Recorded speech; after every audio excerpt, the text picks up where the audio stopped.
നമ്മുടെ കർത്താവായ യേശുക്രിസ്തുവിൻ്റെ പരിശുദ്ധമായ നാമം വാഴ്ത്തപ്പെടുമാറാകട്ടെ. കൺവെൻഷന്റെ രണ്ടാം രാത്രി യോഗത്തിനായി ആദ്യമായി ദൈവത്തെ സ്തുതിക്കുന്നു. ഇന്ന് രാത്രിയിലും തേജോമയനായ കർത്താവ് തൻ്റെ അദൃശ്യ ദൂത സഞ്ചയത്തോടുകൂടെ തൻ്റെ വാഗ്ദത്തങ്ങളെല്ലാം നിവർത്തിക്കുവാൻ വാഗ്ദത്തങ്ങളിൽ വിശ്വസ്തനായി നമ്മുടെ മധ്യേ ഉലാവിയെ ഓർത്ത് ഞാൻ ദൈവത്തെ സ്തുതിക്കുകയാണ്. പ്രാർത്ഥനയോടെ ഈ മീറ്റിംഗ് ആരംഭിച്ച സമയം തുടങ്ങി ദൈവ സാന്നിധ്യത്തെ നാം ആത്മാവിൽ രുചിച്ചറിഞ്ഞുകൊണ്ടേയിരിക്കുകയായി. പ്രത്യാശയുള്ള പാട്ടുകൾ പാടി ദൈവത്തെ ആത്മാവിൽ ആരാധിപ്പാനും ദൈവശക്തിയോടെ ദൈവ സാന്നിധ്യം അനുഭവിപ്പാനും ഇന്ന് രാത്രി ദൈവത്തിൻ്റെ ആത്മാവ് വെള്ളത്തിൻ്റെ മീതെ പരിവർത്തിച്ച് ഭൂമിയെ ഉദ്ധരിച്ചെടുത്തതുപോലെ നമ്മുടെ മധ്യയും പ്രവർത്തിച്ചു കൊണ്ടിരിക്കുന്നത് ഓർത്ത് ഞാൻ ദൈവത്തെ സ്തുതിക്കുകയാണ്. ജീവിതത്തിൽ പ്രശ്നബാധിതമായ അനുഭവങ്ങൾ കൂടെ കടന്നു പോകുന്നവർക്ക് ഈ രാത്രി അവരുടെ പ്രശ്നങ്ങൾക്ക് പരിഹാരം സ്വർഗം കൽപ്പിക്കട്ടെ എന്നും, ഉത്തരം കിട്ടാത്ത ചോദ്യങ്ങളുമായി മനോഭാരത്തിലും ഹൃദയത്തിന്റെ നൊമ്പരങ്ങളിലൂടെയും കടന്നു വന്നിട്ടുള്ള ദൈവജനം സ്വർഗത്തിന്റെ വാതിൽ അവരുടെ മുമ്പിൽ തുറക്കപ്പെടുന്നത് ഈ രാത്രി അവരനുഭവിക്കുന്ന രാത്രിയായി തീരട്ടെ എന്ന് ഞങ്ങൾ ആത്മാർത്ഥമായി പ്രാർത്ഥിക്കുകയാണ്. വിശ്വാസ ജീവിതയാത്രയുടെ മുൻപിൽ സാത്താൻ പ്രതിയോഗിയായി നിന്ന് ആരുടെയെങ്കിലും വഴികളെ തടയുന്നുവെങ്കിൽ ഇന്ന് രാത്രി ആരും അടയ്ക്കാതെ വണ്ണം തുറക്കുകയും ആരും തുറക്കാതെ വണ്ണം അടയ്ക്കുകയും ചെയ്യുന്ന ദാവീദിന്റെ താക്കോലും വേരുമായവൻ നമ്മുടെ ജീവിതത്തിൽ അടയ്ക്കപ്പെട്ടതിനെ തുറക്കുകയും ശത്രുവായവൻ നമ്മുടെ വേരുകളെ പൊളിച്ചു കളഞ്ഞെങ്കിൽ ഇന്ന് രാത്രി ഉറപ്പുള്ള അടിസ്ഥാനവും ഉറപ്പുള്ള ചുറ്റുമതിലുകളും നമ്മുടെ മുൻപാകെ കെട്ടി ഉയർത്തി ദൈവം നമുക്ക് നിലനിൽക്കുന്ന സംരക്ഷണവും നൽകി സ്വർഗീയ അനുഗ്രഹങ്ങളുടെ നിറവ് നമ്മുടെ മധ്യേ വെളിപ്പെടുത്തുമാറാകട്ടെ എന്നും ഞങ്ങൾ പ്രാർത്ഥിക്കുകയാണ്. അനുഭവസമ്പന്നമായൊരു സാക്ഷി നാം ഇതിനോടകം ശ്രവിപ്പാനിടയായി തീർന്നു. വീണ്ടും നാം ഏവരും പ്രാർത്ഥനയോടെ ആത്മൊരുക്കത്തോടെ ദൈവസന്നിധിയിലായിരിക്കുന്നുവെങ്കിൽ ഈ രാത്രി നമ്മോടുള്ള ദൈവത്തിന്റെ ആലോചന പരിശുദ്ധാത്മാവ് നമ്മെ അറിയിപ്പാൻ ഇടയായിത്തീരും. ഏവരും ദൈവസന്നിധിയിൽ ഏകാഗ്രതയോടെ ദൈവസന്നിധി ബോധത്തോടുകൂടെ ഇരിക്കണമേ എന്ന് താഴ്മയായി അപേക്ഷിച്ചുകൊണ്ട് ഇന്ന് രാത്രിയിലെ നമ്മുടെ ദൈവവചന ധ്യാനത്തിലേക്ക് നമ്മുടെ ശ്രദ്ധയെ നമുക്ക് കൊണ്ടുവരാം. നമുക്ക് ഏവർക്കും നമ്മുടെ വേദപുസ്തകങ്ങൾ റോമാലേഖനത്തിലേക്ക് തുറന്ന് 8-ാം അധ്യായത്തിന്റെ 18-ാമത്തെ വാക്യം നമുക്ക് ചേർന്നൊന്ന് വായിക്കാം. റോമാലേഖനം 8-ാം അധ്യായത്തിന്റെ 18-ാമത്തെ തിരുവചനം. നമ്മിൽ വെളിപ്പെടുവാനുള്ള തേജസ് വിചാരിച്ചാൽ ഈ കാലത്തിലെ കഷ്ടങ്ങൾ സാരമില്ല എന്ന് ഞാൻ എണ്ണുന്നു. കർത്താവിന്റെ പരിശുദ്ധമായ നാമം വാഴ്ത്തപ്പെടുമാറാകട്ടെ. പൗലോസ്ലീഹ റോമിലുള്ള ദൈവജനത്തെ ലേഖനമെഴുതി പ്രബോധിപ്പിക്കുമ്പോൾ അവരെ ഓർപ്പിച്ച വളരെ മനോഹരവും ഹൃദയസ്പർശിയുമാകുന്ന ഒരു വാക്കാകുന്നു ഇപ്പോൾ നാം വായിച്ച് കേൾക്കുവാനിടയായി തീർന്നത്. കഴിഞ്ഞ രാത്രിയിലും നാം ഈ തിരുവചനം തന്നെ വായിക്കുകയും ദൈവവചനത്തിലൂടെ ചില ചുരുങ്ങിയ വിഷയങ്ങൾ ചിന്തിപ്പാനും കർത്താവ് നമ്മെ സഹായിക്കുകയുണ്ടായി. ഇന്ന് രാത്രിയിലും ദൈവവചനത്തിന്റെ വാതിലുകൾ പരിശുദ്ധാത്മാവ് തുറക്കേണ്ടതിനും ദൈവം അയച്ചു തരുന്ന വചനങ്ങൾ നമ്മുടെ ഹൃദയത്തിലേക്ക് വന്ന് വീണത് ഫലമായി തീരേണ്ടതിനും കൂടപ്പെട്ട ഏവരും പ്രാർത്ഥനയോടെ കർത്തൃസന്നിധിയിലായിരിക്കണമേ എന്ന് വീണ്ടും ഒരിക്കൽ കൂടെ താഴ്മയോടെ ഓർപ്പിക്കുകയാണ്. അപ്പത്തിനായുള്ള വിശപ്പല്ല, വെള്ളത്തിനായുള്ള ദാഹമല്ല, യഹോവയുടെ വചനം കേൾക്കുവാനുള്ള ദാഹവും വിശപ്പും ഞാൻ ദേശത്തിന്മേൽ അയക്കും. അത് കണ്ടുകിട്ടുവാനില്ലാത്ത കാലത്തിലേക്ക് നാം വന്നെത്തുവാൻ പോകുന്നുവെന്ന് ശുദ്ധപ്രവാചകന്മാരുടെയും ഒക്കെ എഴുത്തുകളെ നാം പഠിക്കുമ്പോൾ മനസ്സിലാക്കുവാൻ കഴിയുന്നു. ഈ വചനങ്ങൾ മുദ്രയിടപ്പെടേണ്ട സമയങ്ങൾ ആയി വന്നുകൊണ്ടിരിക്കുകയാണ്. എന്നാൽ ഇപ്പോൾ ഇത് നമുക്ക് യഥേഷ്ടം ലഭ്യമാണ്. ഇതാകുന്നു സുപ്രസാദകാലം, ഇതാകുന്നു രക്ഷാദിവസം എന്നരുളി ചെയ്തിരിക്കുന്ന തിരുവെഴുത്ത് പോലെ തന്നെ ദൈവിക വചന സത്യങ്ങൾ ഇന്ന് രാത്രിയിലും നമ്മുടെ മധ്യേ പ്രകാശിപ്പിക്കപ്പെടേണ്ടതിന് നമുക്ക് ഏവർക്കും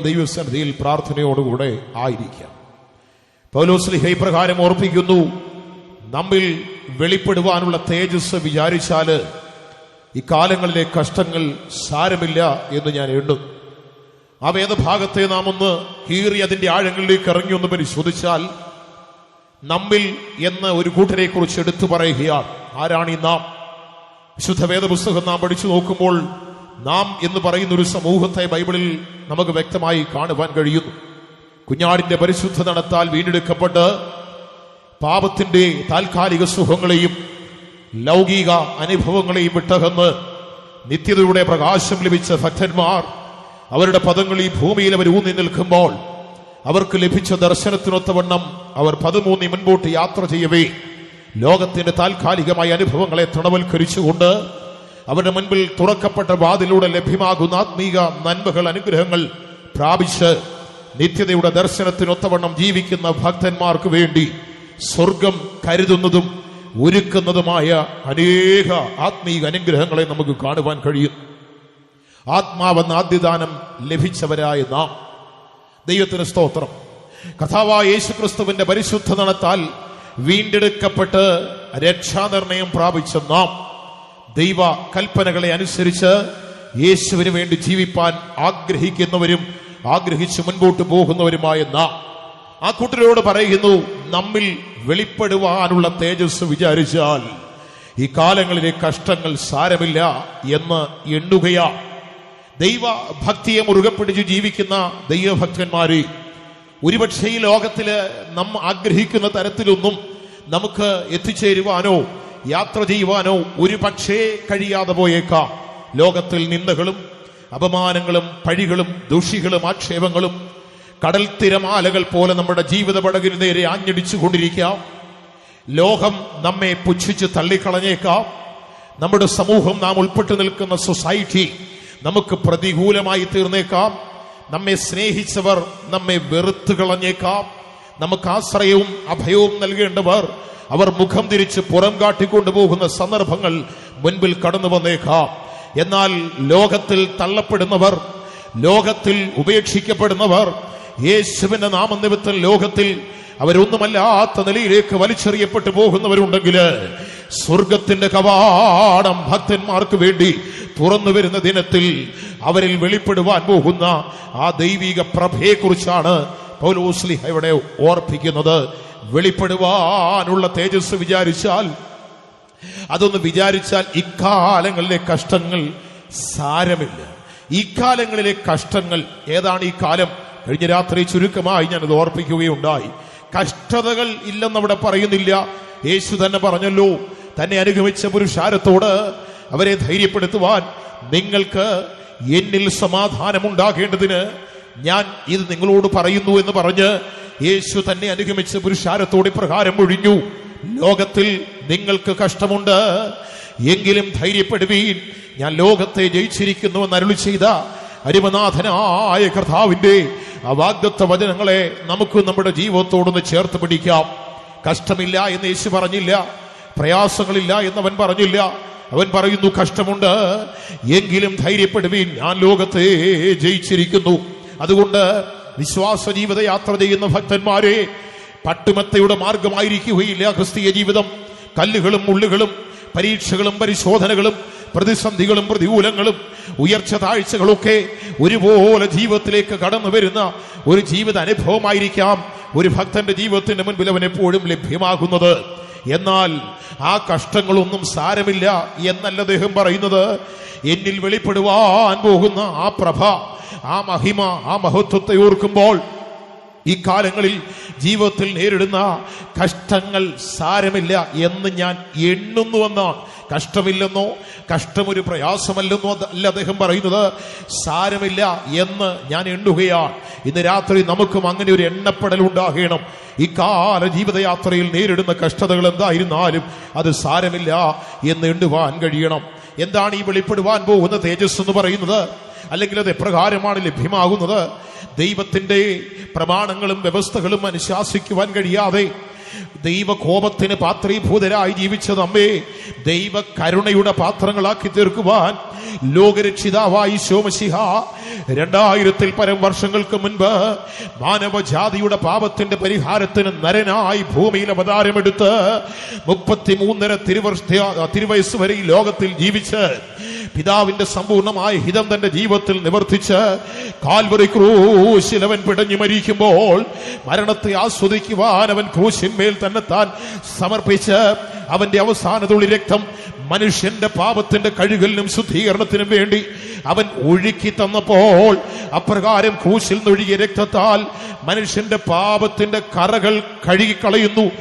മനുഷ്യ ജീവിതത്തിൽ പാപത്താൽ വന്നു ഭവിക്കാമായിരുന്ന എല്ലാ അസ്വസ്ഥതകളിൽ നിന്നും വിടുതൽ നൽകുവാൻ വേണ്ടി കോപപാത്രങ്ങളെ കരുണാപാത്രങ്ങളാക്കി തീർക്കുവാൻ അവൻ പലതും സഹിച്ചു എന്ന് ബൈബിൾ പറയുന്നു. യേശു തന്റെ ശിഷ്യഗണങ്ങൾ തന്റെ അടുക്കൽ നിന്നപ്പോൾ അവരോട് പറഞ്ഞു, ഞാൻ മഹാപുരോഹിതന്മാരാൽ, ശാസ്ത്രിമാരാൽ, പരീശന്മാരാൽ, മൂപ്പന്മാരാൽ പലതും സഹിച്ച് കൊല്ലപ്പെടേണ്ടതാകുന്നു, 3-ാം ദിനം ഞാൻ ഉയർത്തെഴുന്നേൽക്കേണ്ടതാകുന്നുവെന്ന് ശിഷ്യന്മാരോട് പുതിയൊരു സന്ദേശം കൊടുക്കുകയുണ്ടായി. പ്രവചനങ്ങൾ ഒന്നൊന്നായി നിവർത്തിച്ചതിന്റെ ഫലമായി യേശു ക്രിസ്തു കാൽവറി ക്രൂശിൽ മനുഷ്യർക്ക് വേണ്ടി ബലിയാകുവാൻ ഇടയായി തീർന്നു എന്ന് പറയുന്നു. അവൻ സകലതും നമുക്ക് വേണ്ടി സഹിച്ചു. ക്രൂശിൽ കിടന്നവൻ വിളിച്ചു പറഞ്ഞു, പിതാവേ, സകലവും നിവർത്തിയായി. പിതാവ് സ്വന്തം പുത്രനെ ലോകത്തിലേക്ക് അയച്ചതിന്റെ ഉദ്ദേശം എന്താണോ, എന്ത് മിഷനാണോ, ഏത് ദൗത്യമാണോ പുത്രന്റെ പക്കൽ ഭരമേൽപ്പിച്ചത്, അതെല്ലാം ഭംഗിയായി നിവർത്തിച്ച അനന്തരം ക്രൂശിൽ കിടന്ന് തലചായ്ക്കുവാൻ ഇടം ഒരിടത്തൽപ്പം പോലും കിട്ടാതിരുന്ന ക്രിസ്തു സ്വന്തം തോളിലേക്ക് തലചായ്ച്ചുകൊണ്ട് എലോഹീം എലോഹീം ലമ്മാ ശബക്താനി എന്ന് അലറിക്കരഞ്ഞവൻ പ്രാണനെ വിട്ട് പിതാവിന്റെ സമ്പൂർണമായ ഹിതത്തെ നിവർത്തിച്ചു തന്നപ്പോൾ ലോകത്തിന്റെ മുൻപാകെ ചില ചുരുളുകൾ അഴിയപ്പെടുകയായിരുന്നു. ദൈവത്തിന് സ്തോത്രം. സ്വർഗത്തിന്റെ ഹിതം മനുഷ്യന്റെ മുൻപാകെ നിവർത്തിച്ചു തരുവാൻ ദൈവപുത്രനായവൻ ദൈവമഹിമകളെ വെടിഞ്ഞ് ദൈവത്തോടുള്ള സമത്വം മുറുകെ പിടിക്കാറ് താണ് ലോകത്തിൽ വന്ന് മനുഷ്യനായി നമ്മിലൊരാളെ പോലെ ഇറങ്ങി വന്ന് നമുക്ക് വേണ്ടി അവൻ പ്രജാപതി യാഗമായി തീർന്നപ്പോൾ യേശു പറഞ്ഞതും പ്രവാചകന്മാർ പറഞ്ഞതും നിവൃത്തിയായി. അവൻ കോപപാത്രങ്ങളെ കരുണാപാത്രങ്ങളാക്കുവാൻ അവൻ പലതും സഹിക്കുകയുണ്ടായി. അവന്റെ സഹനം അതായിരുന്നു മനുഷ്യ ജീവിതത്തില് ആ തേജസ്സിലേക്ക് അവനെ നടത്തിയത് എന്ന് തിരുവചനം പറയുകയാണ്. ദൈവത്തിന് സ്തോത്രം. അവന്റെ ക്രൂശ് ശത്രുക്കളുടെ മേലുള്ള ജയമായിരുന്നു. അവന്റെ ക്രൂശ് മനുഷ്യവർഗത്തിന് സമാധാനത്തെ നൽകുന്ന ഒരനുഭവമായിരുന്നു. ദൈവത്തിന് സ്തോത്രം. വീണ്ടും നാം നമ്മുടെ ചിന്ത ദൈവവചനത്തിലേക്ക് കൊണ്ടുവരുമ്പോൾ വെളിപ്പെടുവാനുള്ള തേജസ് വിചാരിച്ചാൽ വായിക്കാം. നമുക്കൊരിക്കൽ കൂടെ റോമർ 8:18 വാക്യം. നമ്മിൽ വെളിപ്പെടുവാനുള്ള തേജസ് വിചാരിച്ചാൽ ഈ കാലത്തിലെ കഷ്ടങ്ങൾ സാരമില്ല എന്ന് ഞാൻ എണ്ണുന്നു. ഈ കാലങ്ങളിലെ കഷ്ടങ്ങൾ സാരമില്ല എന്ന് ഞാൻ എണ്ണുകയാണ്. ദൈവത്തിന് മഹത്വം ഉണ്ടാകട്ടെ.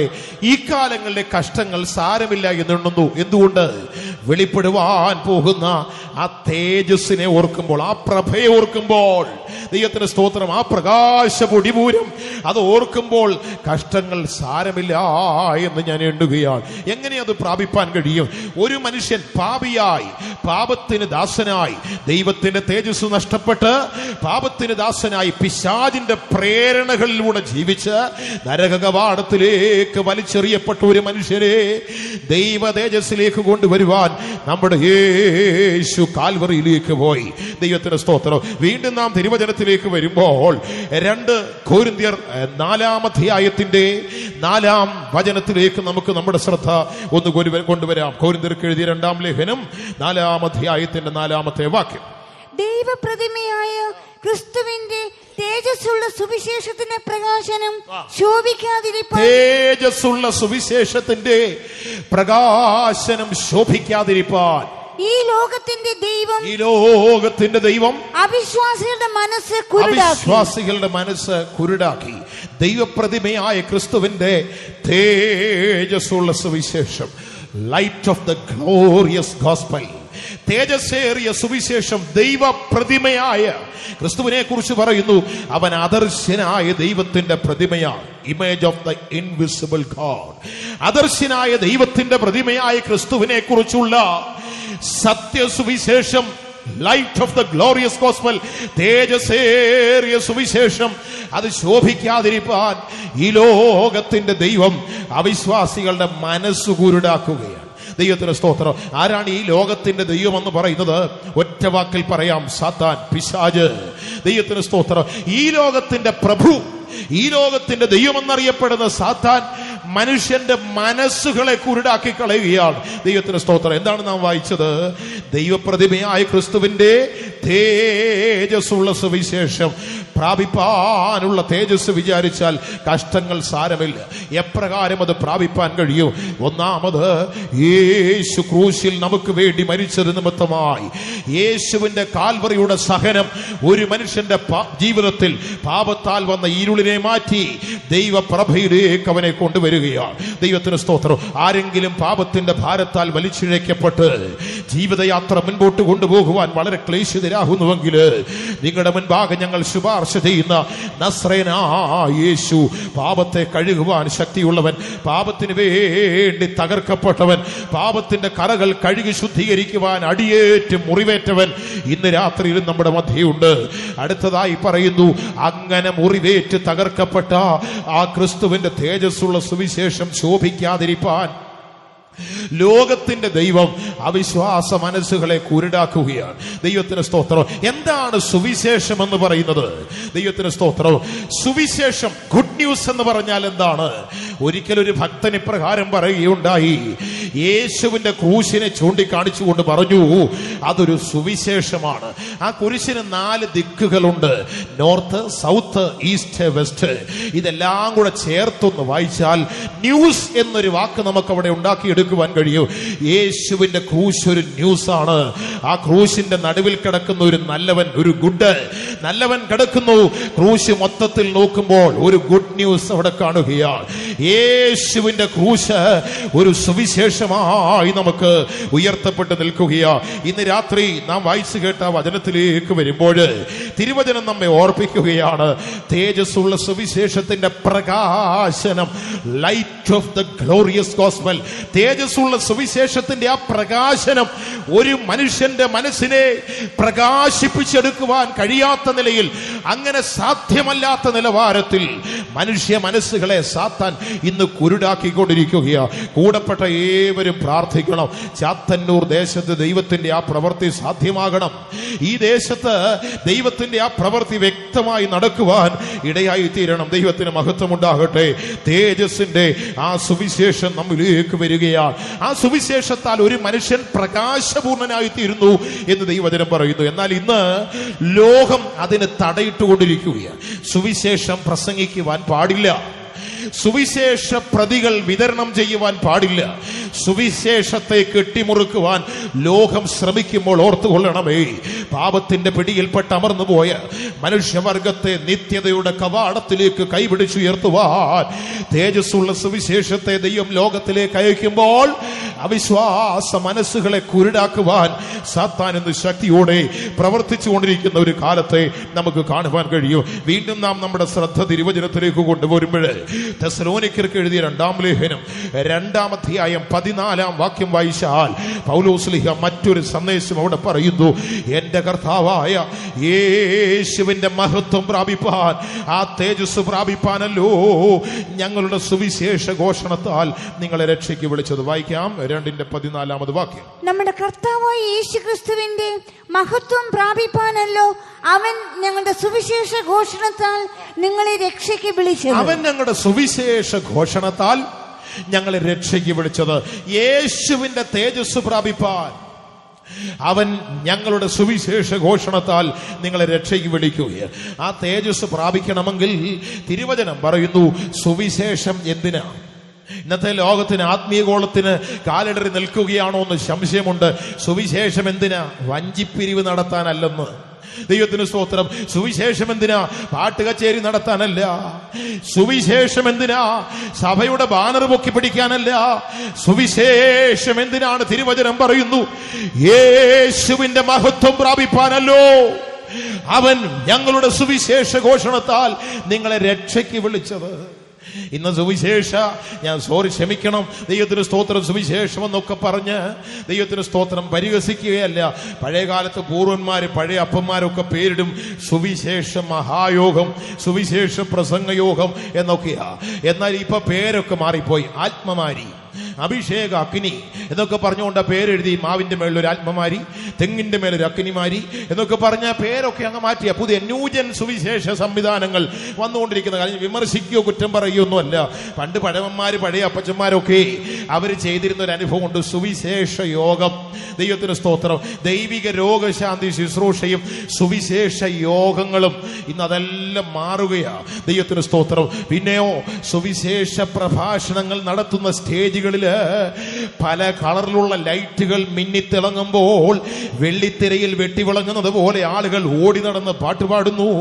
ദൈവത്തിന് സ്തോത്രം. മുടിയെല്ലാം ക്രാപ്പ് ചെയ്ത് ബോബ് ചെയ്ത് മുമ്പോട്ടും പുറകോട്ടും, ചിലതിന്റെ മുമ്പോട്ടാണ് പുറകോട്ടാണെന്ന് അറിയത്തില്ല, എങ്ങോട്ടാണെന്നും അറിയത്തില്ല. ആ പരുവത്തിൽ നിൽക്കുന്നവർ കിറിയെ ലിപ്റ്റിക്ക് വാരിയിട്ട് ആകാത്ത പണികളെല്ലാം ചെയ്തവരെല്ലാം കൂടെ ചേർന്ന് നിന്ന് കോമാളിത്തരം കാണിക്കുന്ന, കോലം കാണിക്കുന്ന സ്റ്റേജല്ല സുവിശേഷം എന്ന് പറയുന്നത്. എന്താണ് സുവിശേഷത്തിന്റെ ലക്ഷ്യം? വിശുദ്ധ പൗലോസ് ശ്ലീഹ പറയുന്നു, യേശുവിന്റെ മഹത്വം അത് പ്രാപിക്കണം. ഇന്ന് രാത്രി ചാത്തന്നൂർ പെന്തക്കോസ്ത് മിഷൻ സഭയുടെ ആഭിമുഖ്യത്തിൽ ഞങ്ങൾ ഈ യോഗം ഇവിടെ നടത്തുന്നത് എന്തിനെന്നറിയാമോ? ചാത്തന്നൂർ ഇത്രയും സ്ഥലമുണ്ടെന്ന് കാണിക്കാനല്ല, ഈ കൺവെൻഷൻ കഴിഞ്ഞ് ഫുഡ് ഉണ്ടെന്ന് അനൗൺസ് ചെയ്യാനല്ല, യേശുവിന്റെ മഹത്വത്തിലേക്ക് ഒരുവനെങ്കിലും വരട്ടെ എന്നുള്ള ഹൃദയം നിറഞ്ഞ ആഗ്രഹത്തിലാകുന്നു ഞങ്ങൾ ഈ കർമ്മങ്ങളൊക്കെ ചെയ്യുന്നത്. ദൈവത്തിന് സ്തോത്രം. സുവിശേഷ ലോകത്തിന് കാലിടറിയോ എന്ന് നാം സംശയിക്കേണ്ടിയിരിക്കുന്ന കാലമാ. ദൈവനാമം ദുഷിക്കത്തക്ക നിലവാരത്തിലുള്ള അനുഭവങ്ങൾ. ദൈവത്തിന് സ്തോത്രം. ഇന്ന് സുവിശേഷ പ്രഭാഷണ വേദികളിൽ അനുഗ്രഹത്തിന്റെ ദൂതുകൾ ഇങ്ങനെ നിറഞ്ഞു നിൽക്കുകയാ. കുലിക്ക് കുത്തുപോലെയാ. ഒന്ന് വെച്ച രണ്ട് കിട്ടും എന്ന് പറയുന്നത് പോലെ, നീ കാറില്ലയോ കാർ നിനക്ക് കിട്ടും, എസ്റ്റേറ്റ് കുറവാണോ പിന്നെയും ഉണ്ടാകും, ജോലിയില്ലയോ ജോലി കിട്ടും, ശമ്പളമുണ്ടോ പിന്നെയും കിട്ടും, കടമുണ്ടോ കടം മാറും. ഇതൊക്കെ പാർട്ട് ഓഫ് ദ ഗോസ്പൽ, സുവിശേഷത്തിന്റെ ഭാഗമാകുന്നു, അതിന്റെ അനുഗ്രഹങ്ങളാകുന്നു. എന്നാൽ അതിന്റെ യഥാർത്ഥ ലക്ഷ്യമെന്ന് പറയുന്നത് മനുഷ്യ ജീവിതത്തിൽ പുറമേയുള്ള ചില അനുഗ്രഹങ്ങൾ വാരിക്കോരി കൊടുക്കുക എന്നുള്ളതല്ല. ദൈവത്തിന് സ്തോത്രം. മനുഷ്യന്റെ പുറമേയുള്ള അനുഗ്രഹങ്ങൾക്ക് വേണ്ടി ഞങ്ങൾ ആരും ഇവിടെ നിലകൊള്ളുകയല്ല. ഒരു ദിവസം മരിക്കും, ഈ പുറം കൂടെ അഴിഞ്ഞു പോകും കേട്ടോ. ഈ പുറം കൂടൊക്കെ അഴിയും, രോഗം വന്ന് അഴിയും. ദൈവത്തിന് സ്തോത്രം. രോഗം നമ്മെ ബാധിച്ചാൽ, ദൈവത്തിന് സ്തോത്രം, ഒരു പാട്ടുണ്ടല്ലോ, രോഗമെന്നെ പീഡിച്ചൻ ദേഹം ക്ഷയിച്ചാലുമേ, രോഗമെന്നെ പിടിച്ചൻ ദേഹം ക്ഷയിച്ചാലുമേ, വേഗം വരുമെന്നാഥൻ ദേഹം പുതുതാക്കിയിട. രോഗം എന്നെ പിടിച്ചാൽ ഈ ദേഹമൊക്കെ അഴിയും. ദൈവത്തിന് സ്തോത്രം. ഈ പുറം കൂടൊക്കെ ഒടഞ്ഞു പറഞ്ഞു പോകുന്നതാ, ഇതെല്ലാം അഴിഞ്ഞു കുഴഞ്ഞു പോകുന്നതാ. ദൈവത്തിന് സ്തോത്രം. എന്നാൽ മുഴു ലോകത്തേക്കാൾ, ഈ പ്രപഞ്ച സീമകളേക്കാൾ വിലയുള്ള ഒരു ആത്മാവ് ഒരു മനുഷ്യന്റെ ഉള്ളത്തിൽ പടച്ചു വെച്ചിട്ടാണ് പടച്ചവൻ ഇങ്ങോട്ട് വിട്ടത്. ദൈവത്തിന് സ്തോത്രം. ഒടയതമ്പുരാൻ മനുഷ്യപ്രാണിയെ ഭൂമിയിലേക്ക് അയച്ചത് അവന്റെ ഉള്ളത്തിൽ ലോകത്തേക്കാൾ വിലയുള്ള ഒരു ആത്മാവിനെ അവനിൽ ഉൾപ്പെടുത്തിക്കൊണ്ടാകുന്നു. ഇന്ന് രാത്രി നിന്റെ അകത്തെ മനുഷ്യന്റെ പണികളാണ് നടക്കേണ്ടത്. പുറമേയുള്ള അനുഗ്രഹങ്ങൾക്ക് വേണ്ടി അല്ല സുവിശേഷ ലോകം നിലകൊള്ളേണ്ടത്. ഒരു മനുഷ്യന്റെ അകം മാറ്റപ്പെടുവാനിടയായി തീരണം, അവന്റെ ഉള്ളത്തിൽ ഉണ്ടാകുന്ന മാറ്റം. തിരുവചനം പറയുകയാണ്, സുവിശേഷം എന്തിനാണ്? ദൈവത്തിന് സ്തോത്രം. യേശുവിന്റെ മഹത്വം പ്രാപിപ്പാനല്ലോ ഞങ്ങളുടെ സുവിശേഷ ഘോഷണത്താൽ രക്ഷയ്ക്ക് വിളിച്ചത്. യേശുവിന്റെ മഹത്വം അത് പ്രാപിപ്പാൻ സുവിശേഷത്താൽ രക്ഷയിലേക്ക് വിളിക്കുകയാ. ദൈവത്തിന് സ്തോത്രം. എങ്ങനെ ഈ രക്ഷ കിട്ടും? ലോകരക്ഷിതാവ് ഭൂമിയിലേക്ക് ഇറങ്ങി വന്നതിന്റെ ലക്ഷ്യമെന്തെന്നറിയാമോ? തിരുവചനം പറയുന്നു, അവൻ തന്റെ ജനത്തെ അവരുടെ പാപങ്ങൾ നിന്ന് രക്ഷിപ്പാനിരിക്കൊണ്ട് അവൻ യേശുവെന്ന് പേരിടണം. രക്ഷ എന്നുള്ള ഒരു സാർവത്രിക അനുഗ്രഹം യേശുവിന്റെ അനുഭവത്തിലൂടെ ലോകത്തിൽ പ്രൊക്ലെയിം ചെയ്യപ്പെട്ടതാണ്. പെന്തക്കോസ്ത് ലോകം ക്രിസ്ത്യാനിറ്റിയുടെ പ്രത്യാശ എന്ന് പറയുന്നത് അവരുടെ ഉയർപ്പിന്റെ പ്രത്യാശയിൽ അവർക്ക് ആവശ്യമായ ഏറ്റവും പ്രധാനപ്പെട്ട ഘടകം അവർ രക്ഷിക്കപ്പെടുക എന്നുള്ളതാണ്. എന്താണ് ഈ രക്ഷ എന്ന് പറയുന്നത്? അവനെ കൈക്കൊണ്ടവന്റെ നാമത്തിൽ വിശ്വസിക്കുന്ന ഏവർക്കും ദൈവമക്കളാകുവാൻ അധികാരം കൊടുക്കുന്ന ദൈവം ഹൃദയം കൊണ്ട് യേശു രക്ഷിതാവെന്ന് വിശ്വസിക്കുകയും ആധരങ്ങൾ കൊണ്ട് ഏറ്റുപറയുകയും ചെയ്യണം. ദൈവത്തിന് സ്തോത്രം. രക്ഷിക്കപ്പെട്ട ദൈവമക്കളെല്ലാം ചേർന്നൊരു ഹല്ലേലൂയ പറഞ്ഞാട്ടെ. സത്യമാണോന്ന് ഒന്നുകൂടെ പരിശോധിച്ചോണം. രക്ഷിക്കപ്പെട്ടോ? അപ്പനും അമ്മയും ബെന്തിക്കോസിലായിരുന്നു. ഞാൻ ഏതായാലും ഈ കൃപയാല് ഈ ബെന്തിക്കോസിൽ കിടന്ന് ഉരുളുകയാണെന്ന് പറഞ്ഞുകൊണ്ട് നടക്കാതെ രക്ഷിക്കപ്പെടണമെങ്കിൽ ഹൃദയം കൊണ്ട് വിശ്വസിച്ചേ പറ്റൂ, ആധരം കൊണ്ട് ഏറ്റു പറഞ്ഞേ പറ്റൂ. എങ്കിലേ ആ പൊസിഷൻ കിട്ടൂ. അല്ലാതെ എൻ്റെ വല്യപ്പച്ചൻ ചെല്ലു പറയാറുണ്ട്, എൻ്റെ വലിയ അപ്പൻ്റെ കാലം മുതൽ ഞങ്ങൾ ഈ കൂട്ടായ്മയിലാകുന്നു. നല്ല കാര്യം, അതിന് ഞങ്ങൾക്ക് ആർക്കും വിരോധമില്ല. പക്ഷെ രക്ഷിക്കപ്പെടണമെങ്കിൽ രക്ഷിതാവിനെ ഹൃദയത്തിൽ വിശ്വസിച്ച് സ്വന്തം നാക്ക് നീട്ടി ഏറ്റു പറയണം. അപ്പാ, എൻ്റെ പാപങ്ങളുടെ പരിഹാരത്തിന് നീയാണ് കാൽവറിയിൽ മരിച്ചത്, നീ എൻ്റെ രക്ഷിതാവെന്ന് ഹൃദയം കൊണ്ട് വിശ്വസിച്ചിട്ട് ആദരം കൊണ്ട് ഏറ്റു പറയണം. നമുക്കറിയാമല്ലോ, ഡെമോക്രാറ്റിക്കലായിട്ട് ഭരണം നടക്കുന്ന രാജ്യമാണ് നമ്മുടേത്. ജനങ്ങളെ തെരഞ്ഞെടുത്ത് ഭരണം നടത്തുന്ന സംവിധാനമുള്ള രാജ്യം, ജനാധിപത്യ രാജ്യം. കണ്ടിട്ടില്ലേ ഇലക്ഷനൊക്കെ മത്സരിച്ചവര്? ഇലക്ഷന്റെ മത്സരം കഴിഞ്ഞവർ ജയാളികളായി തീർന്ന് മിനിസ്റ്റേഴ്സായി, CM ആയി, MLA-മാരായി, MP-മാരായി, ക്യാബിനറ്റ് മിനിസ്റ്റർമാരായിട്ടൊക്കെ അവരെ നിയോഗിച്ചു കഴിഞ്ഞാൽ അവരുടെ പാർട്ടി, രാഷ്ട്രീയ പാർട്ടികൾ അവരെ ആക്കിയാലും അവര് സേവകരായി ആ സ്ഥാനത്തേക്ക് വരണമെങ്കിൽ ഉത്തരവാദിത്തപ്പെട്ട ആളിന്റെ മുമ്പിലോട്ട് ചെന്ന് നിൽക്കണം. ഇപ്പൊ ഞാൻ നിന്ന് നിൽക്കുന്ന പോലെ കേരള മുഖ്യമന്ത്രിയും വകുപ്പ് മന്ത്രിമാരും MLA-മാരും ഒക്കെ ആണെങ്കിൽ ബഹുമാനപ്പെട്ട കേരള ഗവർണറുടെ മുമ്പിലേക്ക് അങ്ങോട്ട് ചെന്ന് കയ്യിലൊരു പുസ്തകത്താൾ നൂത്ത് പിടിക്കണം. ദൈവത്തിന് സ്തോത്രം. എന്നിട്ട് പറയണം, സ്വന്തം പേര്, ജയിച്ചു എന്നൊക്കെ ഉള്ളത് ശരിയാ, സ്വന്തം പേര് പറയണം. ഇന്നടത്തെ ഇന്നാളാകുന്ന ഞാൻ ഇപ്പോൾ ഈ പറയുന്ന സത്യവാചകത്തിലൂടെ MLA ആയി, MP ആയി, മന്ത്രിയായി സത്യപ്രതിജ്ഞ ചെയ്തുകൊള്ളുന്നു, ജനത്തെ സേവിച്ചു കൊള്ളാമെന്ന് ഉഭയസമ്മതം അവര് സ്വന്തം നാക്കുകൊണ്ട് പറയണം. എന്നാ ഒരു എഴുത്തെഴുതി അടിയിലൊരു സൈനും ചെയ്തും കൊടുത്താൽ പോരെ? പറ്റുകയല്ല. സ്വന്തം നാക്കുകൊണ്ട് ഏറ്റു പറഞ്ഞേ പറ്റൂ, സത്യവാചകം ചൊല്ലണമെന്ന്. അതുപോലെ രക്ഷിക്കപ്പെടുന്നത് എൻ്റെ വല്യപ്പച്ചൻ പെന്തിക്കോസിലായിരുന്നു. അതുകൊണ്ട് ഞങ്ങളും ഇതിനകത്താണെന്ന് പറഞ്ഞുകൊണ്ട് ഒരു ഗുണവുമില്ല. രക്ഷിക്കപ്പെടണമോ ഹൃദയം തുറന്ന് ഏറ്റു പറയണം. ഇനിയും രക്ഷിക്കപ്പെട്ടല്ലോ ചേർന്ന ഹല്ലേലൂയ പറഞ്ഞു. ആദ്യം പൊങ്ങിയ പല കൈകളും ഇപ്പം പൊങ്ങിയിട്ടില്ല. ദൈവത്തിന് സ്തോത്രം. രക്ഷിക്കപ്പെട്ടവരാകണമെങ്കിൽ രക്ഷിക്കപ്പെട്ടവന്റെ വീട്ടിൽ ജനിച്ചതുകൊണ്ട്, പണ്ടാരോ പറഞ്ഞതുപോലെ വീണ്ടും ജനിച്ചവന്റെ വീട്ടിൽ ജനിച്ചതുകൊണ്ട് ആരും വീണ്ടും ജനിക്കത്തില്ല. യേശുവിനെ ഹൃദയത്തിൽ ഏറ്റെടുത്ത് ഏറ്റു പറയണം. ദൈവത്തിന് സ്തോത്രം. കൊച്ചു കുഞ്ഞുങ്ങൾ, ബന്ധുക്കോസുകാരായ മാതാപിതാക്കളുടെ മക്കളൊക്കെ 14-15 വയസ്സാകുമ്പം പോയി സ്നാനപ്പെടാനായിട്ട് പോയി തൊഴുതുകൂപ്പി നിൽക്കുന്ന അവസ്ഥയൊക്കെ നിങ്ങൾക്ക് പലർക്കും പലയിടത്തും കാണുവാൻ കഴിഞ്ഞിട്ടുണ്ടല്ലോ. ദൈവത്തിന് സ്തോത്രം. ഞാനും വർഷങ്ങൾക്ക് മുമ്പ് ഇതുപോലെ സ്നാനക്കുളത്തിലേക്ക് പോയി നിന്നത് ഓർക്കുന്നുണ്ട്. അന്നിപ്പോൾ ഇവിടെ ഇരിക്കുന്ന ബഹുമാനപ്പെട്ട നമ്മുടെ അപ്പച്ചൻ കൊട്ടാരക്കര അസിസ്റ്റന്റ് പാസ്റ്റർ ആയിരിക്കുമ്പോൾ ഒരു ദിവസം അദ്ദേഹത്തിന് മുമ്പിൽ കൈയൊക്കെ തൊഴുതുകൊണ്ട് ഞാനും പോയി നിന്നതാ. എന്നെ പിടിച്ചൊരു മുഖമൊക്കെ പൊക്കിയെടുത്ത് കരയ്ക്ക് കയറ്റി വിട്ടതാ. ദൈവത്തിന് മഹത്വം ഉണ്ടാകട്ടെ. ഏറ്റു പറഞ്ഞു, സത്യമാണോ വിശ്വസിക്കുന്നോ എന്നൊക്കെ കാര്യം ചോദിച്ചപ്പോൾ കാര്യം പറഞ്ഞു കൊടുത്തതിനനുസരിച്ച് ആ മുഖ്യത. ദൈവത്തിന് മഹത്വം ഉണ്ടാകട്ടെ. പ്രിയപ്പെട്ട ദൈവമക്കളെ, പെന്തക്കോസ്തുകാരായ വിശ്വാസികളുടെ മക്കളെ, സൺഡേ സ്കൂൾ സ്റ്റുഡൻസ്, കുഞ്ഞുങ്ങൾ, യൗവനക്കാർ ഓർത്തുകൊള്ളണം. പ്രായമായതല്ല സ്നാനപ്പെടാനുള്ള യോഗ്യത, അവനെ കൈക്കൊണ്ട് അവന്റെ നാമത്തിൽ വിശ്വസിപ്പാൻ, യേശു രക്ഷിതാവെന്ന് ഹൃദയത്തിന്റെ ആഴത്തിൽ വിശ്വസിച്ച് സ്വന്തം നാക്കുകൊണ്ട് ഏറ്റു പറഞ്ഞാൽ രക്ഷിക്കപ്പെടും. ഇവിടെ തിരുവചനം പറയുക, യേശുവിന്റെ മഹത്വം പ്രാപിപ്പാൻ സുവിശേഷ ഘോഷണത്താൽ നമ്മെ രക്ഷയ്ക്ക് വിളിച്ചു എന്നാണ്. അപ്രകാരം രക്ഷയുടെ അനുഭവം കിട്ടിയാൽ നമ്മുടെ ജീവിതത്തിന്റെ അവസ്ഥകൾ മാറുകയാണ്. അവന്റെ മഹത്വം പ്രാപിക്കുക. പൗലോസ്ലീഹ പറയുന്നു, വെളിപ്പെടുവാനുള്ള തേജസ് വിചാരിച്ചാൽ ഇക്കാലങ്ങളിലെ കഷ്ടങ്ങൾ സാരമില്ല. ആ തേജസ്സിലേക്ക് നമ്മെ കൊണ്ടുവരുവാൻ ആ സുവിശേഷത്തിന്റെ സത്യം നമ്മെ രക്ഷയുടെ പാതയിലേക്ക് കൊണ്ടുവരും. ഒരുവൻ രക്ഷിക്കപ്പെട്ടാൽ അവന്റെ ജീവിതത്തിന്റെ അവസ്ഥകൾക്ക് മാറ്റമുണ്ട്.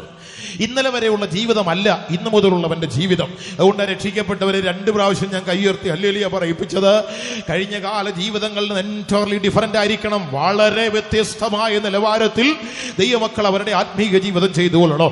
നമ്മെ മറ്റൊന്നാക്കി ദൈവം മാറ്റുകയാണ്. ദൈവകൽപ്പന അനുസരിക്കുമ്പോൾ, ദൈവിക സത്യത്തിന് നാം കീഴ്പ്പെട്ടു കൊടുക്കുമ്പോൾ, ആ സുവിശേഷത്തിന്റെ സത്യം മനുഷ്യ ജീവിതത്തിൽ ഏറ്റുകൊള്ളുമ്പോൾ അവരുടെ ജീവിതം മാറുക മറ്റൊന്നായി മാറും. ചിലപ്പോൾ വെറും പാത്രങ്ങൾ, കഴിഞ്ഞ രാത്രി ഓർപ്പിച്ചതുപോലെ കോപപാത്രങ്ങളെ കരുണാപാത്രങ്ങളായി മാറ്റുന്ന ദൈവത്തിന്റെ സ്നേഹം. പണ്ടൊരിക്കല് ഒരു മനുഷ്യൻ ഇങ്ങനെ ഈ ഊത്തുകുഴൽ എന്ന് പറഞ്ഞാല് പഴയ കാലത്ത്, ഇപ്പോൾ ഉള്ളവർക്കൊന്നും അറിയത്തില്ല, ഇപ്പൊ എന്നൊക്കെ പറഞ്ഞാൽ മൊത്തം അങ്ങ് ഗ്യാസ്. പണ്ട് അടുക്കളയില് തീയും പുകയും കൊണ്ട് നിറഞ്ഞു നിൽക്കുന്ന അടുക്കളകളാണ് കാണാം. എവിടെ നോക്കിയാലും കരി. ദൈവത്തിന് സ്തോത്രം. ഒരു അടുപ്പുകല്ല്, 3 അടുപ്പുകല്ലും അതിനകത്തൊരു പഴയ കുഞ്ഞിക്കരിക്കലും ഒക്കെ കാണുമ്പോൾ, പഴയ 2 മൺചട്ടിയും ഒക്കെ കാണും. ഇതൊക്കെയാ പല വീടുകള്. ഇന്നിപ്പോ അതൊന്നും അല്ല, എല്ലാം അങ്ങ് ഗ്യാസാ. അങ്ങോട്ട് ചെന്നിട്ട് അതിന്റെ സ്വിച്ച് അങ്ങോട്ട് ഞെക്കിയാൽ മതി. സ്വിച്ച് ഞെക്കിയിട്ട് ഠം എന്നൊരു അടിയടിക്കാൻ ബ്ലും എന്ന് പറഞ്ഞൊരു കത്ത്. അതാണ് ഇന്നത്തെ ഗ്യാസ് അടുപ്പ്. എല്ലാം അങ്ങനെ അങ്ങ് കത്തുകയാണ്. ഒരു ടപ്പോ എന്ന് പറഞ്ഞൊരു അടി, ബ്ലും എന്ന് പറഞ്ഞൊരു കത്തി അവിടെ നിൽക്കുക. എല്ല് കത്തിച്ചിട്ടാൽ ഓഫ് ചെയ്യാൻ പോലും ചിലർക്ക് അറിഞ്ഞുകൂടാ. അങ്ങനെയൊക്കെയാ ഇപ്പോഴത്തെ കാലത്തിന്റെ പോക്ക്. അതാണ് ദൈവത്തിന് സ്തോത്രം. പഴയ കാലത്ത് ഈ പഴയ അമ്മമാരൊക്കെ ഉണ്ട്, ചോദിച്ചാൽ അറിയാം, കുത്തിയിരുന്ന് ഊതണം അടുപ്പിലോട്ട്. ഊതുന്ന എന്തുകൊണ്ടാണെന്നറിയാമോ? പഴയ ഈറ്റക്കുടലുണ്ട്. ഈറ്റ വെട്ടിയിട്ട് തീയൂത്തുകുഴലായിട്ടുള്ള ഈറ്റക്കുടലുണ്ട്. അതുകൊണ്ട് ഇങ്ങനെ പറഞ്ഞു ഊതും. അടുപ്പിലോട്ട് ചേർന്നിരുന്ന് ഊതുമ്പോ പകുതി പോക അമ്മയുടെ കണ്ണിലും മൂക്കിലും ഒക്കെ അടിച്ചു കയറി പുകയും ചൂടും ഒക്കെ അടിച്ച് അന്നത്തെ പിള്ളേരെ വളർത്തിയത്. ഇന്നിപ്പോ പിള്ളേർക്കും ഇല്ല ചൂട്, അമ്മമാർക്കും ഇല്ല ചൂട്. പിള്ളേർക്കും പുകയില്ല, അമ്മമാർക്കും പുകയില്ല, ആർക്കും പുകയില്ല. പിന്നെ ഉണ്ടാക്കി വെക്കുന്ന പുക മാത്രമേ ഉള്ളൂ. പോട്ടെ, നമ്മുടെ വിഷയം അതല്ലല്ലോ. പണ്ടൊരിക്കല് ഈ തീയൂത്തുകുഴൽ വിൽക്കാനായിട്ട് പോകുന്ന ഒരു മനുഷ്യൻ കയ്യിലൊരു മാറാപ്പും തൂക്കിയിട്ട് ഒരു 10-100 തീയൂത്തുകുഴൽ പഴയ ഈറ്റയും വെട്ടി അതിന്റെ അറ്റം ഈ 2 സൈഡും വെട്ടിയിട്ട് ഫൂന്ന് പറഞ്ഞു ഊതാനുള്ള തീയൂത്തുകുഴലുമായിട്ട് ഇങ്ങനെ നടന്ന് വിൽക്കുക. 4 ഒറ്റക്കുഴൽ 4 എന്ന് പറഞ്ഞ് വിളിച്ചു പറഞ്ഞ് വിറ്റോണ്ട് നടന്ന ഈ മനുഷ്യൻ നടന്ന് ഒരു കൊല്ലന്റെ ആലയിലേക്ക് ചെന്നു. കൊല്ലന്റെ ആലയിൽ ചെന്നിട്ട് കൊല്ലനും അവിടെ ആവശ്യമുണ്ട് ഊതാൻ. ഇപ്പൊ പിന്നെ പുതിയ സംവിധാനങ്ങളൊക്കെ ഉണ്ട്. കൊല്ലത്തെയും വാങ്ങിച്ചു, ഒരു ഊത്തുകുഴൽ 4 ഒരെണ്ണം വാങ്ങിച്ചു. അപ്പോ ഈ പിച്ചാത്തിരാകാനും തൂമ്പായിക്ക് വാത്തലടിക്കാനും വന്ന ഓരോരുത്തർ 4 ഓരോ തീയൂത്തുകുഴൽ വാങ്ങിക്കൊണ്ട് നിൽക്കുമ്പോ ആ കൊല്ലന്റെ ആലയുടെ സൈഡില് ഒരു സാധാരണ മനുഷ്യൻ, ഒരു പ്രാകൃതൻ, മുടിയൊക്കെ വളർത്തി ഒരു വികൃത രൂപത്തിൽ ഇരുന്ന ഒരു മനുഷ്യൻ, അയാളും 4 കൊടുത്ത് ഒരു കുഴൽ ഇങ്ങോട്ട് തരാൻ പറഞ്ഞു. അപ്പൊ കൊല്ലൻ അവിടെ ഇരുന്ന് പണി ചെയ്തുകൊണ്ടിരിക്കുകയാണ്. പണി ചെയ്ത് ആയുധങ്ങൾ മൂർച്ച കൂട്ടുന്നു, ഇരുമ്പുകളെടുത്ത് തീക്കകത്തേക്ക് ഇടുന്നു. ഇതിന്റെ കൂട്ടത്തിൽ ഈ ചെറുക്കനുണ്ടല്ലോ, ഈ വികൃത രൂപം, അവന് ഒരു ചെറിയ കമ്പെടുത്ത്, ഒരു ഉരുളൻ കമ്പി എടുത്ത് ആ കൊച്ചനോട് ആ തീക്കകത്തോട്ട് അങ്ങോട്ട് ഇട്ടു. 5 മിനിറ്റ് കഴിഞ്ഞപ്പോൾ തീയിലിട്ട കമ്പി നല്ല സ്വർണ്ണ കളർ ചുമന്ന തീ പോലെയായി. യവൻ ഈ കുടലിങ്ങോട്ട് എടുത്തിട്ട് ആ പഴുത്ത് കിടന്ന കമ്പി എടുത്ത് ആ കുടലിനൊരു കുത്തു വെച്ചു കൊടുത്തു. അങ്ങനെ ഒരു 3-5 കുത്ത് കൃത്യമായ അകലത്തില് 6-7 കുത്തുകൾ അങ്ങോട്ട് കൊടുത്തിട്ട് ഒരറ്റത്ത് ഒരു കുത്തൂടെ കൊടുത്ത് അങ്ങ് കിഴിച്ചു. എന്നിട്ട് അവൻ അവിടെ നിന്ന് ഏതോ ഒരു സാധനം എടുത്ത് അതിന്റെ ഒരു ഭാഗം അങ്ങ് അടച്ചു. ദൈവത്തിന്റെ സ്തോത്രം. ഒരു ഭാഗം അങ്ങോട്ട് അടച്ചിട്ട്, ദൈവത്തിന്റെ സ്തോത്രം, എല്ലാവരും 4 കുഴൽ വാങ്ങി ഇങ്ങനെ നിൽക്കുകയാണ്. തീയൂത്തുകുഴൽ കൊല്ലത്തി ഒരെണ്ണം വാങ്ങിച്ചുകൊണ്ട് പോയി അകത്തിരുന്ന് ഊതോടൂത് അവിടെ മൂക്കിക്കിടെ പുക കയറുന്നല്ലാതെ പ്രത്യേകിച്ച് ഒന്നും അവിടെ നടക്കുന്നില്ല. അങ്ങനെ ഇരിക്കുന്ന സമയത്ത് യവൻ ഈ അളവിനനുസരിച്ച് ഈ കുഴലിന്, ഈ തീയൂത്തുകുഴലിന് കിഴുത്തയിട്ടിട്ട് ഒരു സൈഡ് അടച്ചിട്ട് അതിന്റെ ഒരു സൈഡ് അവന്റെ വായോടൊന്ന് ചേർത്ത് പിടിച്ചു. എന്നിട്ട് ഇവൻ ഈ കിഴുത്തയിട്ട ഭാഗത്ത് ഹോളിലേക്ക് അവന്റെ കൈകൾ അങ്ങോട്ട് വെച്ചിട്ട് ആഞ്ഞങ്ങോട്ട് ഊതിയിട്ട് ഒരു വിരലങ്ങോട്ട് പൊക്കിയപ്പോൾ സാ എന്നൊരു ശബ്ദം കേട്ടു. പിന്നെ അടുത്ത വിരൽ പൊക്കിയപ്പോൾ ഠാ എന്നൊരു ശബ്ദം കേട്ടു. പിന്നെ അടുത്ത വിരൽ പൊക്കിയപ്പോൾ സാ സപ സാ എന്നും പറഞ്ഞൊരു വായന അങ്ങോട്ട് വായിച്ചു. ദൈവത്തിന് സ്തോത്രം. എന്തിനേറെ പറയുന്നു, അവൻ അങ്ങോട്ട് ഈ ശബ്ദം കേട്ടിടത്തോട്ട് ആളുകൾ നോക്കിയപ്പോഴേ യവൻ അങ്ങോട്ട് ഈ കുഴലങ്ങോട്ട് പിടിച്ചിട്ട് സൈഡിലിട്ട് പിടിച്ചിട്ട് ആദ്യ താളത്തില് ഹംസധ്വനി രാഗത്തിൽ ഒരൊറ്റ പിടിയങ്ങ് പിടിച്ചു. കേട്ടവരും കണ്ടവരും എല്ലാം ഓടിക്കൂടി 4 തീയൂത്ത് കുഴലിനകത്തൂടി ഇപ്പോൾ നല്ല മനോഹരമായ നാദം പുറത്തേക്ക് വരികയാണ്. ദൈവത്തിന് സ്തോത്രം. ഇപ്പോ അവന് കൊടുത്തവൻ പറഞ്ഞു 4 തിരിച്ചു തന്നേക്ക്, ആ കുഴലിങ്ങ് തരാൻ പറഞ്ഞു. ഞാൻ പറഞ്ഞു, നീ വല്ല പണി വല്ലതും പോയി നോക്ക്. നീ തന്ന തീയൂത്ത് കുഴലല്ലിത്. ഇപ്പൊ ഇതിന്റെ പേര് മലയാളത്തിൽ പുല്ലാങ്കുഴലെന്നാ, ഇംഗ്ലീഷിൽ പറഞ്ഞ ഫ്ലൂട്ട് എന്നാ ഇതിന്റെ പേര്. ഇതിനകത്തൂടെ സ്വരം വരും. ദൈവത്തിന് സ്തോത്രം. നീ ഊതിക്കഴിഞ്ഞാൽ നിന്റെ പഴയ കുഴലുകൊണ്ട് ഊതിയാൽ അതിനകത്ത് പുക മാത്രമേ വരത്തുള്ളൂ. ഇതിനകത്തോട് ഊതിയാൽ നാദങ്ങൾ പുറപ്പെട്ടു വരും. ദൈവത്തിന് സ്തോത്രം. ഇന്ന് രാത്രി എന്നെ കേൾക്കുന്ന വാത്സല്യ ദൈവമക്കളെ, ഒരുവൻ രക്ഷിക്കപ്പെട്ട് കഴിയുമ്പോൾ അതിന്റെ ഉടമസ്ഥന്റെ കയ്യിലേക്ക് അവൻ ചെന്ന് കയറുമ്പോൾ, രക്ഷിതാവിന്റെ കയ്യിൽ ഒരു പാപി ചെന്ന് കയറിയാൽ ഒരുപക്ഷെ ഒരു ഉപയോഗമില്ലാത്തവനായിരിക്കാം നീ. എന്നാൽ നിന്നെ പണിയുന്നവന്റെ അടുക്കിലേക്ക് നീ ചെന്ന് കയറുമ്പോൾ അവൻ നിന്നെ മനോഹര നാദങ്ങൾ പുറപ്പെടുന്ന ഒരു മനോഹര വസ്തുവാക്കി മാറ്റിയെടുക്കുവാൻ ശക്തിയുണ്ട്. അതാണ് രക്ഷിക്കപ്പെട്ടവർ. ഇന്ന് രാത്രി ഇരിക്കുന്നിടത്തിരുന്ന് പറ, എന്റെ യേശുവിന്റെ കയ്യിലേക്ക് ഞാൻ ചെന്നപ്പോൾ എന്റെ രൂപം മാറി, എന്റെ ആദർശം മാറി, എന്റെ ചിന്തകൾ മാറി, ഞാനൊരു മനോഹര വസ്തുവായി തീർന്നു. ഇന്ന് രാത്രി അത് പറയാൻ കഴിയുന്നവർ മാത്രം ചേർന്ന് ഒരു ഹല്ലേലൂയ കൂടെ ശക്തമായി പറഞ്ഞാട്ടെ. സ്തോത്രം. അതൊരു മനോഹര ജീവിതമാണ്. രക്ഷിക്കപ്പെട്ട ദൈവമക്കളുടെ ജീവിതം ഒരു മനോഹരമാകട്ടോ. അതുകൊണ്ട് കേൾക്കേണ്ട നാദമേ കേൾക്കാവൂ. ദൈവത്തിന് സ്തോത്രം. മലയാളമാണെന്ന് പറഞ്ഞാലും സ്വരത്തിനകത്ത് അർത്ഥമുണ്ട് കേട്ടോ. സ്വരത്തിലെ മലയാള ഭാഷ നമ്മൾ ചൊവ്വേ പഠിച്ചാൽ സ്വരത്തിന് ഒത്തിരി അർത്ഥമുണ്ട്. അതിന് പ്രത്യേകിച്ച് വാക്കുകൾ പറയണമൊന്നുമില്ല. സ്വരങ്ങൾക്ക് ഒരുപാട് അർത്ഥങ്ങളുണ്ട്. എന്ന് പറഞ്ഞാൽ എന്തുകൊണ്ടെന്നുള്ളൊരു അർത്ഥം അതിനകത്ത് വരും. എന്ന് പറഞ്ഞാൽ വേണ്ട എന്നൊരർത്ഥം വരും. എന്ന് പറഞ്ഞാൽ അതിന്റെ അർത്ഥം എന്നതാ പരിപാടി. ശബ്ദങ്ങൾ, അക്ഷരങ്ങൾ, വാക്കുകളില്ലെങ്കിലും സ്വരങ്ങൾ വന്നാൽ അതിനകത്ത് അർത്ഥമുണ്ട്. ഇന്ന് രാത്രി യേശുവിന്റെ കയ്യിലേക്ക് നീ ചെന്ന് ചേരുമ്പോൾ നിന്റെ പഴയ ജീവിതത്തെ മാറ്റി നിന്നെ ഒരു പുതിയ രൂപമാക്കി മാറ്റുവാൻ നമ്മുടെ യേശു മതിയായവൻ. അതാണ് നിന്റെ ജീവിതത്തിൽ യേശു മുഖാന്തരം അവൻ തരുന്ന രക്ഷ എന്ന് പറയുന്നത്. തേജസ്സിലേക്ക് നിന്നെ കൊണ്ടുപോകുവാൻ, ഒരു കാലത്ത് തീയും പുകയുമേറ്റ് ആർക്കും കൊള്ളരുതാത്തവനായി ഏതോ ചവറ്റുകൊട്ടയിൽ വലിച്ചെറിയപ്പെട്ട നിന്നെ യേശുവിന്റെ സ്നേഹത്താൽ വിളിച്ചെടുത്ത് അവനിലേക്ക് അടുപ്പിക്കുമ്പോൾ ആ തേജസ് അവൻ നിനക്ക് തരികയാണ്. എന്താണ് സുവിശേഷം ലോകത്തിൽ ചെയ്തുകൊണ്ടിരിക്കുന്നത്? മനുഷ്യനെ തേജസ്സിലേക്ക് നടത്തുന്നു എന്ന് തിരുവചനം പറയുക. എന്താണ് ഈ സുവിശേഷം മനുഷ്യ ജീവിതത്തിൽ ചെയ്യുന്നത്?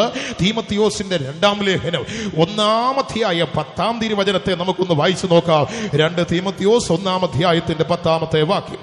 ഇപ്പോൾ മരണം നീക്കുകയും സുവിശേഷം കൊണ്ട് ജീവനും അക്ഷയതയും വെളിപ്പെടുത്തുകയും ചെയ്ത് നമ്മുടെ രക്ഷിതാവായ ക്രിസ്തു മരണം നീക്കുകയും സുവിശേഷത്താൽ ജീവനും അക്ഷയതയും അതാ വരുത്തുന്നത്. ജീവൻ ഉണ്ടാകുന്നു, അക്ഷയത ഉണ്ടാകുന്നു. സുവിശേഷത്തിന്റെ അനുഗ്രഹമാ നിനക്കൊരു ജീവൻ ഉണ്ടാകുന്നു. ആ ജീവൻ എന്ന് പറയുന്നത് ഈ ലോകത്തിൽ കിട്ടുന്ന 60, 70, 80, 90 വയസ്സല്ല. ദൈവത്തിന് സ്തോത്രം. നിത്യജീവന്റെ അനുഭവം യുഗായുഗമായി വാനിടുന്ന ഭാഗ്യമോർത്താൽ പക്കതും പാടുകയാണ്. എന്റെ പാദം ഭൂതലത്തിൽ പതിയുന്നില്ലെന്ന്. ദൈവത്തിന് സ്തോത്രം.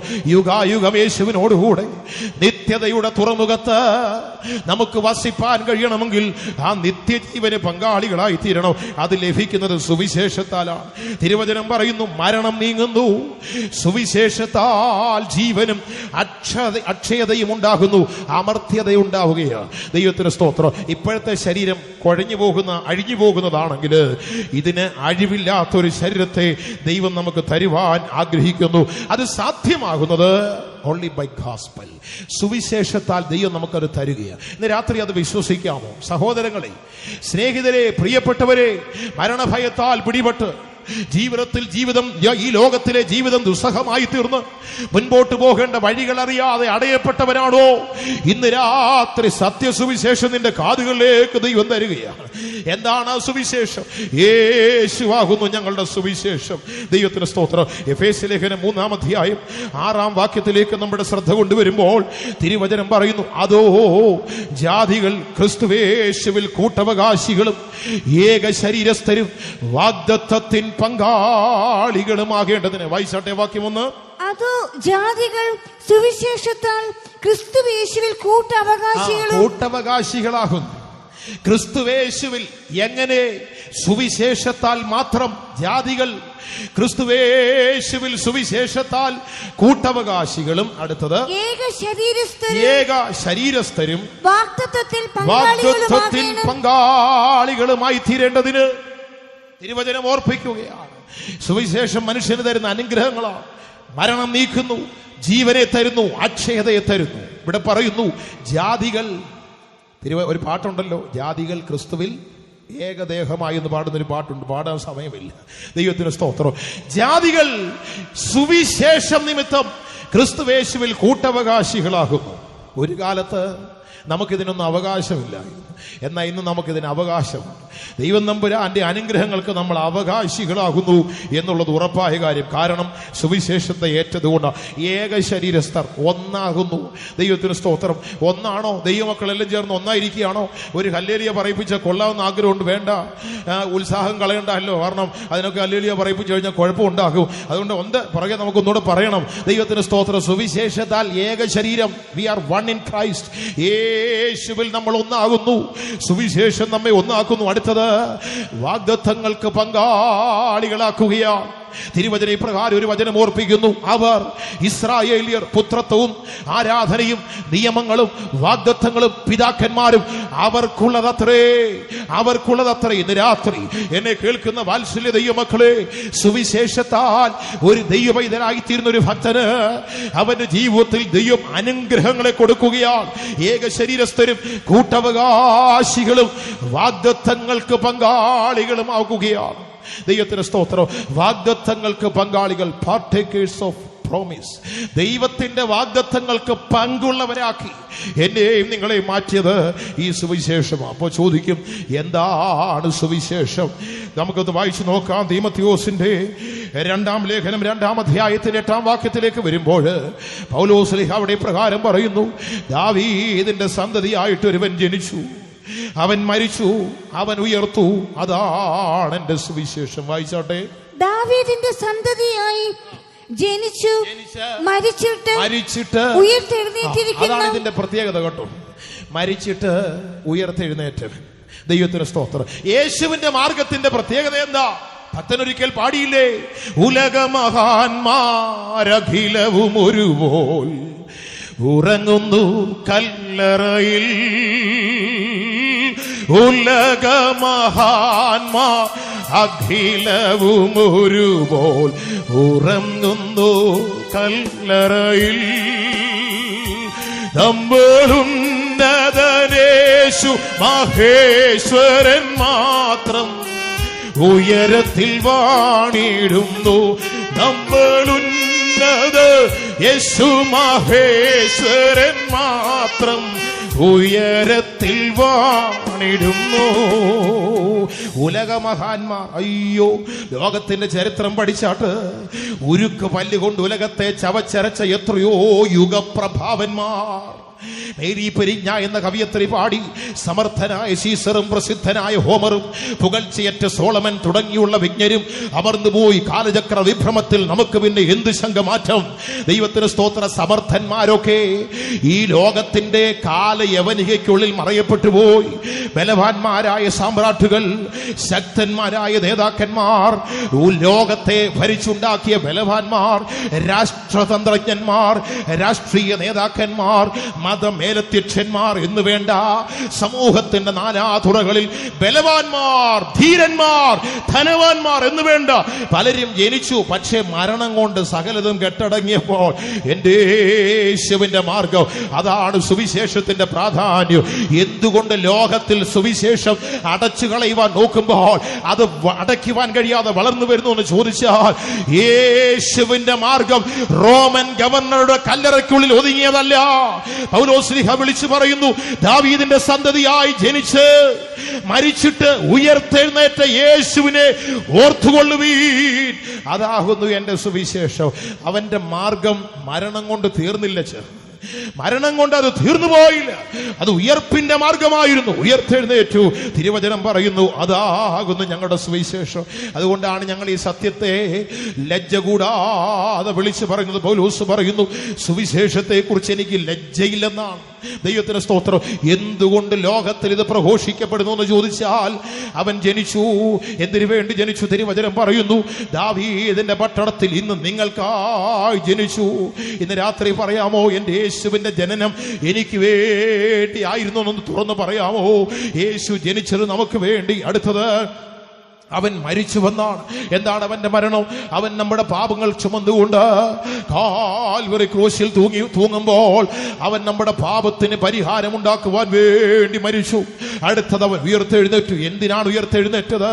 പ്രത്യാശയുള്ളൊരു ജീവിതം ഈ ലോകത്തിൽ തരുവാൻ അവൻ നമുക്ക് വേണ്ടി ഉയർത്തുവെന്ന് ദൈവവചനം വിളിച്ചു പറയുക. ദാവീദിന്റെ സന്തതിയായി ജനിച്ച് മരിച്ച് ഉയർത്തെഴുന്നേറ്റ യേശുവിനെ ഓർത്തുകൊള്ളുവീൻ.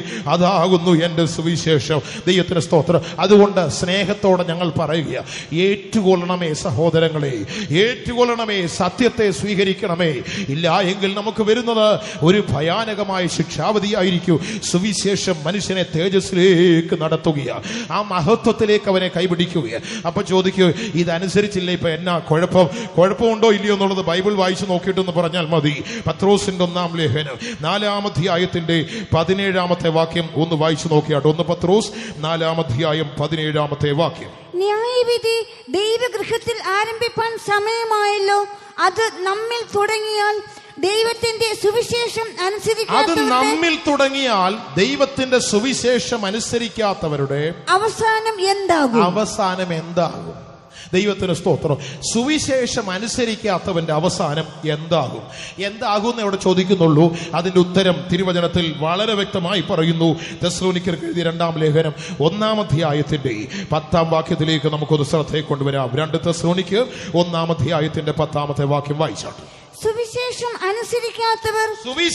അനുസരിക്കാത്തവർ കർത്താവിന്റെ സന്നിധാനവും അവന്റെ വല്ലഭത്വത്തോടു കൂടിയ മഹത്വം വിട്ടകന്ന് നിത്യനാശം എന്ന ശിക്ഷാവിധി അനുഭവിക്കും. സുവിശേഷം അനുസരിക്കാത്തവർ അവന്റെ മഹത്വത്തെ വിട്ടകന്ന് നിത്യനാശം എന്ന ശിക്ഷാവധി അനുഭവിക്കും. രാത്രി ശബ്ദം കേൾക്കുന്ന പ്രിയപ്പെട്ടവരെ, ലോകം അതിന്റെ അന്ത്യത്തിലേക്ക് ഓടിക്കൊണ്ടിരിക്കുകയാണ്. ഈ ഭൂമിയുടെ നിലനിൽപ്പ് ലോകത്തിൽ ചോദ്യം ചെയ്യപ്പെട്ടുകൊണ്ടിരിക്കുന്ന കാലമാണ്. ഭൂമിക്ക് നിലനിൽപ്പാൻ കഴിയുകയില്ല എന്ന് ശാസ്ത്രലോകം വ്യക്തമായി പറഞ്ഞുകൊണ്ടിരിക്കുന്ന കാലം. മനുഷ്യവർഗം മുഴുവൻ ഈ ഭൂമിയിൽ നിന്ന് തൂത്തെറിയപ്പെടുമെന്ന് ശാസ്ത്രം കണ്ടുപിടിച്ചു കഴിഞ്ഞു. ദൈവത്തിന് സ്തോത്രം. ചില നാളുകൾക്ക് മുമ്പ്, അതായത് കഴിഞ്ഞ സെപ്റ്റംബർ മാസം 14-ാം തീയതി പത്രങ്ങളിലൊക്കെ വന്ന വാർത്തകളിൽ ഒന്നിതായിരുന്നു, മനുഷ്യവംശം തൂത്തെറിയപ്പെടുമെന്നാകുന്നു. ദൈവത്തിന് സ്തോത്രം. ഓസ്ട്രേലിയയിൽ ഉണ്ടായിരുന്ന ഒരു സംഘടന 2018 ഒരു പ്രത്യേക അന്വേഷണം നടത്തിയപ്പോൾ അവിടുത്തെ national centre for climate restoration എന്ന് പറയുന്ന സംഘടന ഇതിനെക്കുറിച്ചൊരു സമഗ്രമായ അന്വേഷണം നടത്തിയപ്പോൾ അവരൊരു റിപ്പോർട്ട് പുറത്തേക്ക് വിടുവാനിടയായി തീർന്നു. ദൈവത്തിന് സ്തോത്രം. അവർ റിപ്പോർട്ട് പുറത്തിറക്കിയപ്പോൾ അതിനെ തുടർന്ന് ഈ അടുത്ത സമയത്ത് ഓസ്ട്രേലിയയിലെ മുൻ ഡിഫൻസ് ചീഫ് അഡ്മിറൽ ആയിരുന്ന ക്രിസ് ബാരി എന്ന് പറയുന്ന ആ മഹാനായ മനുഷ്യന്റെ നേതൃത്വത്തിൽ ഈ കാര്യത്തെക്കുറിച്ച് ചർച്ച നടത്തിയിട്ട് പറഞ്ഞു, വരുന്ന 30 വർഷങ്ങൾക്കുള്ളിൽ ലോകം ഇതിന് വ്യക്തമായ പരിഹാര മാർഗങ്ങൾ നിർദ്ദേശിച്ചില്ലെങ്കിൽ മനുഷ്യവർഗം ഈ ഭൂമുഖത്തു നിന്ന് തുടച്ചു മാറ്റപ്പെടും. ഇത് തന്നെയല്ലേ വേദപുസ്തകം പറയുന്നത്? ഭൂമിയും ആകാശവും ഓടിപ്പോയി, പിന്നെ അവയെ കണ്ടില്ല. ലോകത്തിന് നാശം ഭവിക്കുമെന്ന് ബൈബിൾ പറഞ്ഞാൽ വിശ്വസിക്കുവാൻ ബുദ്ധിമുട്ടുള്ളവരുണ്ട്. ലോകത്തിലെ മനുഷ്യർക്ക് ശിക്ഷാവധി ഉണ്ടാകുമെന്ന് പറഞ്ഞാൽ ലോകത്തിനത് ബൈബിൾ പറഞ്ഞാൽ വിശ്വസിപ്പാൻ ബുദ്ധിമുട്ട്. എന്നാൽ ശാസ്ത്രം പറയുന്നു മനുഷ്യവർഗം തൂത്ത് തുടച്ചെറിയപ്പെടും. ദൈവത്തിന് സ്തോത്രം. എന്നെ കേൾക്കുന്ന പ്രിയപ്പെട്ടവരെ, ലോകം അതിന്റെ അന്ത്യത്തിലേക്ക് ഓടുകയാണ്. മനുഷ്യന്റെ ജീവിതം ലോകത്തിൽ നിലനിൽപ്പ് ചോദ്യം ചെയ്യപ്പെട്ടു കഴിഞ്ഞു. നിൽപ്പാൻ കഴിയാത്ത അവസ്ഥ. സുവിശേഷം അനുസരിക്കാത്തവന്റെ അവസാനം എന്താകും? തിരുവചനം പറയുന്നു, യേശുവിന്റെ മഹത്വം വിട്ടകന്ന് അവർ നിത്യനാശം എന്ന ശിക്ഷാവധി അവർ അനുഭവിക്കും. ഒരു ഭയങ്കര ശിക്ഷാവധി, ഒരു ന്യായവിധി ലോകത്തിന്റെ മുൻപാകെ വരിക. ഒന്നുകിൽ ആ തേജസ്സിലേക്ക് നമുക്ക് കടക്കാം, ഇല്ലെങ്കിൽ ആ കൂരിരുട്ടിലേക്ക്, അന്ധകാരത്തിലേക്ക് നമുക്ക് കടക്കാം. അന്ധകാരം ഭൂമിയെയും കൂരിരുട്ട് ജാതികളെയും ഓടുന്നു. നിന്റെ മേലോ യഹോവയുടെ തേജസ് ഉദിച്ചിരിക്കുകയാണ്. പ്രിയപ്പെട്ട ദൈവമക്കളെ, സുവിശേഷം അനുസരിച്ചില്ല എങ്കിൽ ഒരു ന്യായവിധിയും ഒരു വലിയ ശിക്ഷാവധിയും വരുന്നുവെന്ന് ദൈവവചനം പറയുമ്പോൾ ഇന്ന് രാത്രി കേൾക്കുന്ന പ്രിയപ്പെട്ട സഹോദര സഹോദരി, എത്രയോ കാലങ്ങളായി നിന്റെ ജീവിതത്തെ തള്ളി നീക്കുകയും അടുത്ത നാളാകട്ടെ, ചില നാളുകൾ കഴിയട്ടെ എന്നോർത്ത് തള്ളി നീക്കുകയാണോ? നാളത്തെ ദിനം നമ്മുടേതല്ല.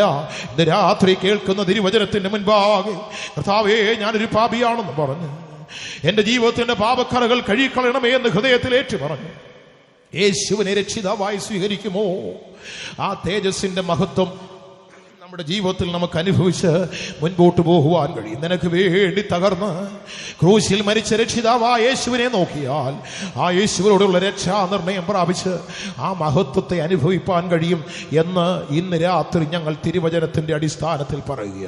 പാപജീവിതത്തോട് വിട പറഞ്ഞ് ദോഷജീവിതത്തെ വിട്ടകന്നു പോയി മാനസാന്തരത്തിന്റെ പാതകളിലേക്ക്, രക്ഷയുടെ അനുഭവങ്ങളിലേക്ക് വന്ന് യേശുവിലേക്ക് നോക്കിയാട്ട്.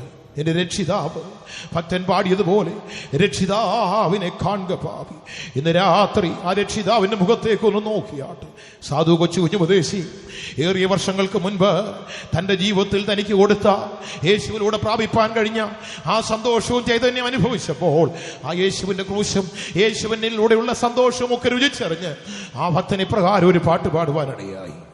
അരുമായുള്ള യേശുവേ കുരിശിൽ മരിച്ചൻ ജീവനെ വീണ്ട രക്ഷിതാവേ, അരുമായുള്ള യേശുവേ കുരിശിൽ മരിച്ചൻ ജീവനെ വീണ്ട രക്ഷിതാവേ, സകലവും മറന്നു ഞാൻ, സകലവും വെടിഞ്ഞു ഞാൻ, സകലവും മറന്നു ഞാൻ, സകലവും വെടിഞ്ഞു ഞാൻ, ദുർഘടമലകൾ കടന്നു വരും, ദുർഘടമലകൾ കടന്നു വരും, വീടും മറന്നു ഞാൻ, നാടും മറന്നു ഞാൻ, ഉടയവനെ നിന്റെ തിരുമുഖം കാൺമാ, വീടും മറന്നു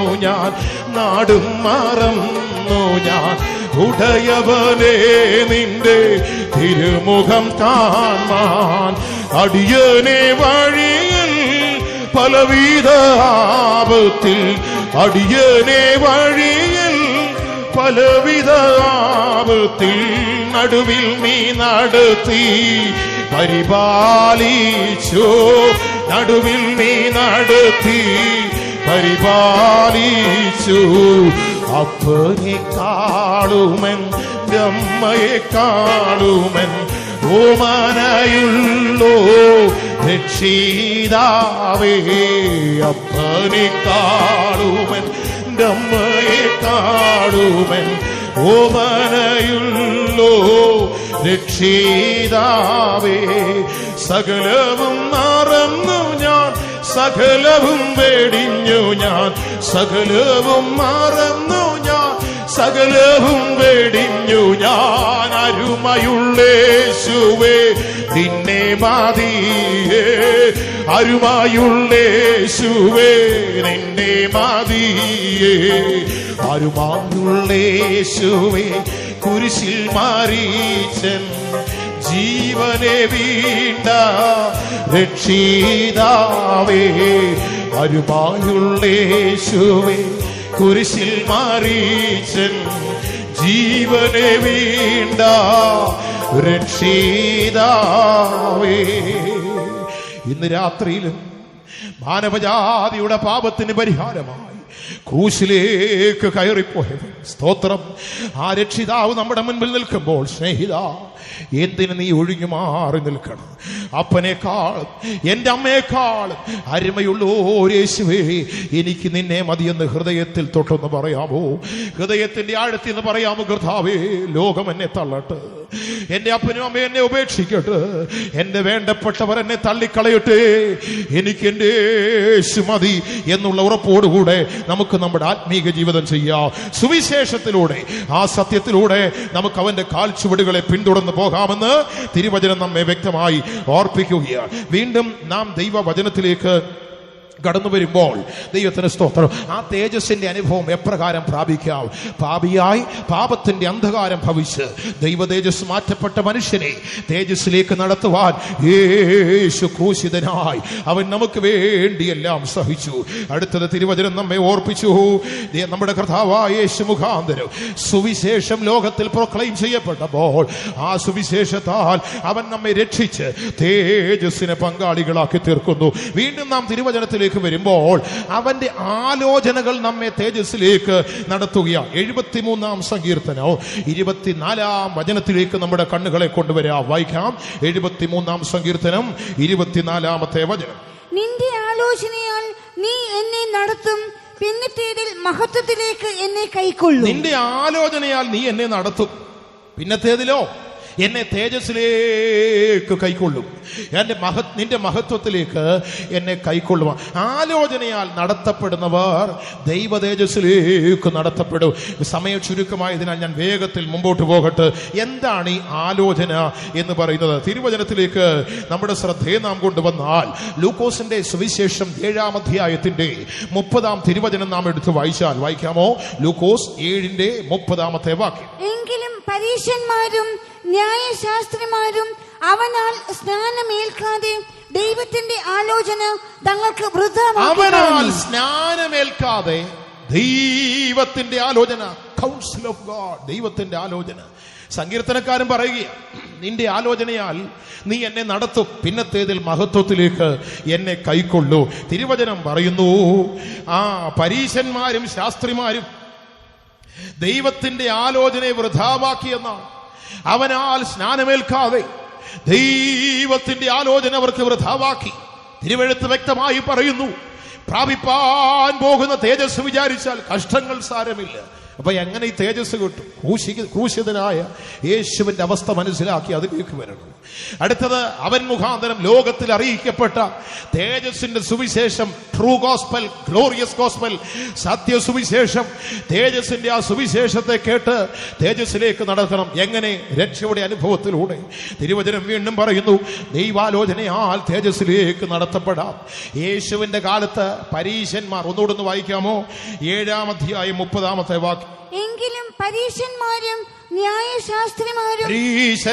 ന്യായശാസ്ത്രിമാരും അവനാൽ സ്നാനമേൽക്കാതെ. മതി. പരീശന്മാരും സാധാരണ ആളുകളൊന്നും അല്ലെന്ന്, നാട്ടിൻപുറത്തുള്ള സാധാരണക്കാരല്ല പരീശന്മാര് എന്ന് പറഞ്ഞ വലിയ സമൂഹ മാന്യതയുള്ളവർ. പിന്നെ ന്യായശാസ്ത്രിമാർ, ലോയേഴ്സ് എന്നാ പറയുന്നത്, നിയമം പഠിച്ചവര്, സാധാരണക്കാരല്ലെന്ന്. ദൈവത്തിന് സ്തോത്രം. അവരൊക്കെ ദൈവത്തിന്റെ ആലോചന വൃഥാവാക്കി സ്നാനമേൽക്കാതെ വന്നു.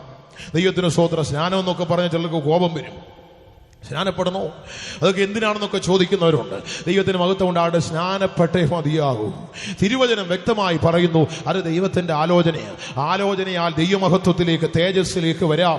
ആകയാൽ ദൈവിക സത്യമാകുന്ന, ഉപദേശത്തിന്റെ ശ്രേഷ്ഠതയാകുന്ന ആ സ്നാനത്തിലൂടെ നാം മുൻപോട്ട് പോകണം. ചിലർക്ക് ഇതൊന്നും പറഞ്ഞാൽ മനസ്സിലാകുകയില്ല. ദൈവത്തിന്റെ സ്വത്ത്. അതിൽ പലരും പല മുട്ടാപ്പും തട്ടാപ്പും ഒക്കെ പറയുന്നവരുണ്ട്. എന്ത് ചോദിച്ചാലും അതിലൊക്കെ ഏതെങ്കിലും കാര്യങ്ങളൊക്കെ പറയുന്ന ആളുകളെ ഒക്കെ നമുക്ക് കാണുവാനായിട്ട് സാധിക്കും. മനസ്സിലാക്കുവാൻ, അതിന്റെ സത്യങ്ങളെ, യാഥാർത്ഥ്യങ്ങളെ ഒന്നും മനസ്സിലാക്കുവാൻ കഴിയാതെ മുമ്പോട്ട് പോകുന്ന ആളുകളെ നമുക്ക് കാണുവാൻ കഴിയും. ദൈവത്തിന് മഹത്വം ഉണ്ടാകട്ടെ. പണ്ടൊരിക്കലൊരു സാറ് ക്ലാസ്സിൽ മലയാളം പഠിപ്പിച്ചുകൊണ്ടിരുന്ന ഒരു കാവ്യം പഠിപ്പിച്ചു. അങ്കണത്തൈമാവിൽ നിന്നാദ്യത്തെ പഴം വീണു, അമ്മതൻ കണ്ണിൽ നിന്നും കണ്ണുനീർ. ആ പാട്ട് അങ്ങോട്ട് പഠിപ്പിച്ചപ്പോ ഒരു കുട്ടിയോട് ചോദിച്ചു, അങ്കണത്തൈമാവിൽ നിന്ന്, അതിന്റെ പശ്ചാത്തലമൊക്കെ അറിയാവുന്നവരൊക്കെ ഇവിടെ കാണുമല്ലോ. കുട്ടിയോട് ചോദിച്ചു, അങ്കണത്തൈമാവിൽ നിന്ന് ആദ്യത്തെ മാമ്പഴം വീണപ്പോൾ അമ്മ എന്തിനാ കരഞ്ഞെന്ന് ചോദിച്ചു. അവൻ എഴുന്നേറ്റ് നിന്നിട്ട് പറഞ്ഞു, ആ മാങ്ങ അമ്മയുടെ തലയിലായിരിക്കും വീണോന്ന്. ദൈവത്തിന് സ്തോത്രം. മേളിന്നേ ഒരു 10-30 അടി മേളിൽ നിന്ന് മാങ്ങ വന്ന് അമ്മയുടെ തലയിൽ വീണപ്പോൾ കണ്ണീന്ന് കണ്ണീരല്ല. അതിന് ചില കഥയുണ്ട്, ഇപ്പൊ അത് പറഞ്ഞു പോകാൻ സമയമില്ല. എന്ന് പറഞ്ഞതുപോലെ ഇന്നത്തെ നമ്മുടെ ചില ആളുകൾ എന്ത് പറഞ്ഞാലും, ഏത് സത്യം പറഞ്ഞാലും അതിനൊക്കെ വേറെ വഴി പറയുന്നവരുണ്ട്. സ്നാനപ്പെടണമെന്ന് പറഞ്ഞാൽ പെട്ടില്ലെങ്കിൽ സ്വർഗത്തിൽ പോകത്തില്ലയോ എന്നൊക്കെ ചോദിക്കുന്നവരെ കാണും. പ്രിയപ്പെട്ടവരെ, ബൈബിൾ സത്യങ്ങൾ ഞങ്ങൾ പറയുന്നു. ദൈവത്തിന് സ്തോത്രം. ആലോചന മനുഷ്യനെ ദൈവത്തെങ്കിലേക്ക് നടത്തുന്നു എന്ന് പറയുമ്പോ, ദൈവാലോചനയാകുന്ന സ്നാനം യേശുവിന്റെ കാലത്ത് പരീശന്മാരും ന്യായശാസ്ത്രിമാരും ശക്തന്മാര്, വലിയ പ്രബലന്മാർ, ലോയേഴ്സ് ഒക്കെ അത് ആലോചന വൃഥാവാക്കി കളഞ്ഞു. ദൈവത്തിന്റെ ആലോചന വൃഥാവാക്കി കളയരുത്. ദൈവ തേജസ്സാണ് നമുക്ക് നഷ്ടപ്പെടുന്നത്. ഇനി അതൊന്നുകൂടെ ഉറപ്പിച്ച് പറയുവാൻ പൗലോസ്ലീഹായുടെ ലേഖനത്തിലേക്ക് നമുക്കൊന്ന് പോകാം. എഫേസ്യ ലേഖനം 5-ാം അധ്യായത്തിന്റെ 26-27 വാക്യങ്ങൾ വായിക്കുമ്പോൾ തിരുവചനം ഇപ്രകാരം പറയുന്നു, അവനവളെ വചനത്തോടു കൂടിയ ജലസ്നാനത്താൽ കഴുകി വെടിപ്പാക്കേണ്ടതിനും കറാ, ചുളുക്കം, വാട്ടം മുതലായതൊന്നുമില്ലാതെ സഭയെ ശുദ്ധയും നിഷ്കളങ്കയുമായി തേജസ്സോടെ തനിക്ക് തന്നെ മുൻനിർത്തേണ്ടതിനും തന്നെത്താൻ അവൾക്ക് വേണ്ടി ഏൽപ്പിച്ചു കൊടുത്തു. ദൈവ ദൈവസഭ തേജസ്സോടെ യേശുവിന്റെ മുൻപിൽ നിൽക്കുവാൻ എന്താണ് അവരുടെ ജീവിതത്തിൽ ആവശ്യമെന്ന് 26 വാക്യത്തിൽ പറയുകയാണ്. അവനവളെ വചനത്തോടുകൂടിയ സ്നാനത്താൽ കഴുകി വെടിപ്പാക്കേണ്ടതിന് ദൈവത്തിന് സ്തോത്രം. ആ ദൈവിക സത്യം നമ്മുടെ ജീവിതത്തിൽ ഏറ്റുകൊള്ളണം. എന്താണ് സ്നാനമെന്ന് പറയും? തിരുവചനം വളരെ വ്യക്തമായി നമ്മെ ഓർപ്പിക്കുകയാണ്. സ്നാനമോ ഇപ്പോൾ ജഡത്തിന്റെ അഴുക്ക് കളയുന്നതായിട്ടല്ല, ദൈവത്തോടുള്ള നല്ല മനസ്സാക്ഷിക്കായിട്ടുള്ള ആപ്ലിക്കേഷൻ, ഒരു അപേക്ഷ മാത്രമാകുന്നു. എപ്രകാരമാണ് സ്നാനമേൽക്കേണ്ടത്? തിരുവചനം പറയുന്ന കർത്താവായ യേശു ക്രിസ്തുവിൽ വിശ്വസിച്ച് പിതാവിന്റെയും പുത്രന്റെയും പരിശുദ്ധാത്മാവിന്റെയും നാമത്തിൽ സ്നാനത്തെ അഭിഷക്തരായ ശുശ്രൂഷകരുടെ കൈ കീഴിൽ നാം ഏൽക്കുവാനിടയായി തീരണം. എന്താണ് അതിന്റെ ഗുണമെന്നറിയാമോ? അവന്റെ മരണത്തിന്റെ സാദൃശ്യത്തോട് ഏകീഭവിക്കുന്നുവെങ്കിൽ അവന്റെ പുനരുദ്ധാനത്തിന്റെ സാദൃശ്യത്തോട് ഏകീഭവിപ്പാൻ കഴിയുമെന്ന് ബൈബിൾ ഓർപ്പിക്കുന്നു. റോമാലേഖനം 6-ാം അധ്യായത്തിലേക്ക് വരുമ്പോൾ ഈ ഭാഗം വളരെ വ്യക്തമായി നമ്മെ ഓർപ്പിക്കുകയാണ്. നല്ല മനസാക്ഷിക്കായിട്ടുള്ള അപേക്ഷ, പാപങ്ങളെ ഏറ്റുപറഞ്ഞ് ഉപേക്ഷിക്കുവാൻ, കഴുകൽപ്പെടുവാൻ തിരുവചനം പറയുന്നു. ക്രിസ്തുവിനോട് ചേരുവാൻ സ്നാനമേറ്റവരായി നിങ്ങൾ ക്രിസ്തുവിനെ ധരിച്ചിരിക്കുന്നു. പെന്തിക്കോസിൽ ചേരാനല്ല, സഭയ്ക്കകത്ത് ചേരാനല്ല, സഭാ രജിസ്റ്ററിൽ പേരെഴുതി കൂട്ടാനല്ല സ്നാനപ്പെടേണ്ടത്, യേശുവിനോട് ചേരാൻ. ചേർന്നിട്ടുണ്ടോ? യേശുവിനോട് ചേരാനായിട്ട് സ്നാനമേറ്റ എത്ര ദൈവമക്കളുണ്ട്? ദൈവത്തിന് സ്തോത്രം. സ്നാനം അത് ജീവിതത്തിൽ ആവശ്യമാണ്. അത് ദൈവത്തിന്റെ ആലോചനയാണ്. അത് നമ്മെ തേജസ്സിലേക്ക് നടത്തുന്നു. ഇപ്രകാരം ദൈവത്തിന്റെ വചനം നമ്മെ തേജസ്സിലേക്ക് നടത്തുന്നു എന്ന് തിരുവചനം പറയുക. വീണ്ടും നാം തിരുവചനത്തിലേക്ക് വരുമ്പോൾ 4-ാമത്തെ ഭാഗത്തേക്ക് നാം കടന്നു വന്നാൽ, ഒന്നാമത് യേശുവിന്റെ ക്രൂശ് നമ്മെ തേജസ്സിലേക്ക് നടത്തുന്നു. അടുത്തത്, അത് നിമിത്തം ലോകത്തിൽ അറിയിക്കപ്പെട്ട സത്യസുവിശേഷം നമ്മെ തേജസ്സിലേക്ക് നടത്തുകയാണ്. അടുത്തത്, അവന്റെ ആലോചനകൾ, കൗൺസിൽ ഓഫ് ഗോഡ്, ദൈവത്തിന്റെ ആലോചനകൾ. ഒന്നൊന്നായി പറഞ്ഞു പോകണമെന്നുണ്ട്, സമയ ചുരുക്കത്താൽ ഞാൻ അടുത്ത ഭാഗത്തേക്ക് പോകുന്നു. അടുത്തതായി തിരുവചനം പറയുമ്പോൾ പത്രോസിന്റെ 1-ാം ലേഖനം 4-ാം അധ്യായത്തിന്റെ 14-ാം വാക്യം നമുക്ക് വായിക്കാം. 1 പത്രോസ് 4-ാം അധ്യായത്തിന്റെ 14-ാമത്തെ വാക്യം. ക്രിസ്തുവിന്റെ നാമം ഹേതുവായി നിന്നെ സഹിക്കേണ്ടി വന്നാൽ നിങ്ങൾ ഭാഗ്യവാന്മാർ. മഹത്വത്തിന്റെ ആത്മാവായ ദൈവാത്മാവ് നിങ്ങളുടെ മേൽ ആവസിക്കുന്നുവല്ലോ. ക്രിസ്തുവിന്റെ നാമം നിമിത്തം നിന്നെ സഹിക്കേണ്ടി വന്നാൽ ഭാഗ്യവാന്മാരാണ്. ദൈവത്തിന് സ്തോത്രം. അത് വലിയ ഭാഗ്യമെന്ന് എണ്ണിക്കൊള്ളണം. കാരണം എന്തെന്നറിയാമോ? തേജസ്സിന്റെ ആത്മാവ് നമ്മിൽ വസിക്കുന്നു എന്ന് ദൈവവചനം പറയുക. മഹത്വത്തിന്റെ ആത്മാവ്, പരിശുദ്ധാത്മാവിനെ കുറിച്ച് പറയുന്നു, അത് തേജസ്സിന്റെ ആത്മാവാണ്. Spirit of glory. തേജസ് നമുക്ക് നൽകുന്ന ദൈവത്തിന്റെ പരിശുദ്ധാത്മാവ് അത് നമ്മിൽ ഉണ്ടായിരിക്കണം. എന്തുകൊണ്ടാണ് വിശ്വാസ ജീവിത യാത്രയിൽ പലരും പലതും സഹിക്കുന്നത്? ദൈവത്തിന് സ്തോത്രം. എന്തുകൊണ്ട് പലതും സഹിക്കുന്നു? പണ്ടൊരിക്കല് ഒരാള്, ഞാനിപ്പോൾ പ്രത്യേകിച്ച് ആരാ എങ്ങനെയൊന്നും പറയുന്നില്ല, ഒരു ഭാഗത്ത് നിൽക്കുന്ന ഒരു അയ്യരാണ്, പ്യുവർ വെജിറ്റേറിയൻ അയ്യർ ഒരു ഭാഗത്ത്, മറ്റൊരു ഭാഗത്ത് എല്ലാ തരവും കഴിക്കുന്ന ഒരുത്തൻ നിൽക്കുക.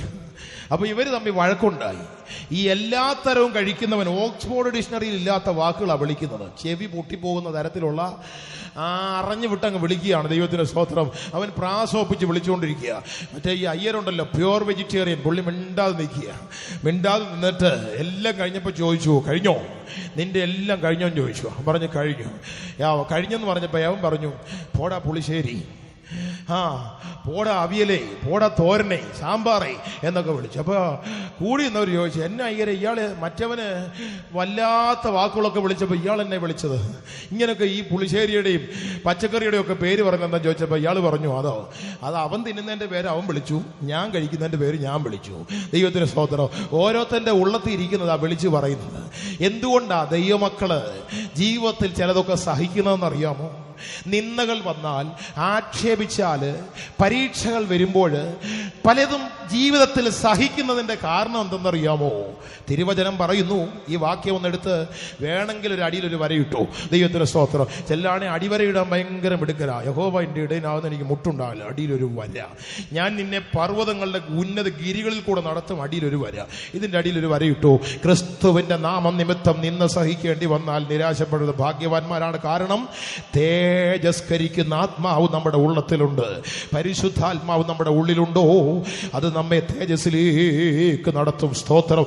തേജസ്സിലേക്ക് നമ്മെ നടത്തുന്ന പരിശുദ്ധാത്മാവ് നമ്മുടെ ഉള്ളത്തിലുണ്ടെങ്കിൽ അത് നമ്മെ നടത്തും. അഭിഷേകം പ്രാപിച്ച എല്ലാ ദൈവമക്കളും ഇന്ന് രാത്രി ആരാധനയുടെ സമയത്ത് ദൈവദാസൻ ഉണർത്തിയപ്പോൾ ദൈവജനം ആത്മാവിൽ സന്തോഷിച്ചു.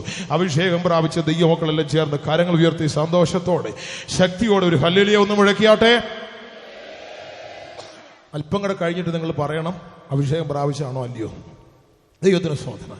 അഭിഷേകം എന്നൊക്കെ പറഞ്ഞാൽ ചിലർക്ക് ഇന്നത്തെ കാലത്ത് എന്തെന്നറിയാമോ, ഒരിക്കൽ ഒരാൾ പറഞ്ഞു എന്താണ് അഭിഷേകം എന്ന് പറഞ്ഞപ്പോൾ അദ്ദേഹം അതിനൊരു ഡെഫിനിഷൻ കൊടുത്തത്, ഈ സഭയിൽ സഭായോഗത്തിന് 3-ാം പാട്ട് കഴിയുമ്പോൾ ഒരു വള്ളംകളി നടക്കുമെന്ന്. വള്ളംകളി. അപ്പോൾ എന്നാ ഈ വള്ളംകളി? 3-ാം പാട്ട് കഴിയുമ്പോൾ എല്ലാവരും കൂടെ കൂടി ഇങ്ങനെ തുഴയുമെന്ന, അതിൻ്റെ പേര് വള്ളംകളി. ഇങ്ങനെ അതിനിട്ടിരിക്കുന്ന പേര് വള്ളംകളി എന്ന. ചിലർ ഈ വള്ളംകളിയൊക്കെ കഴിഞ്ഞ് സഭായത്തിന് വരത്തുള്ളൂ.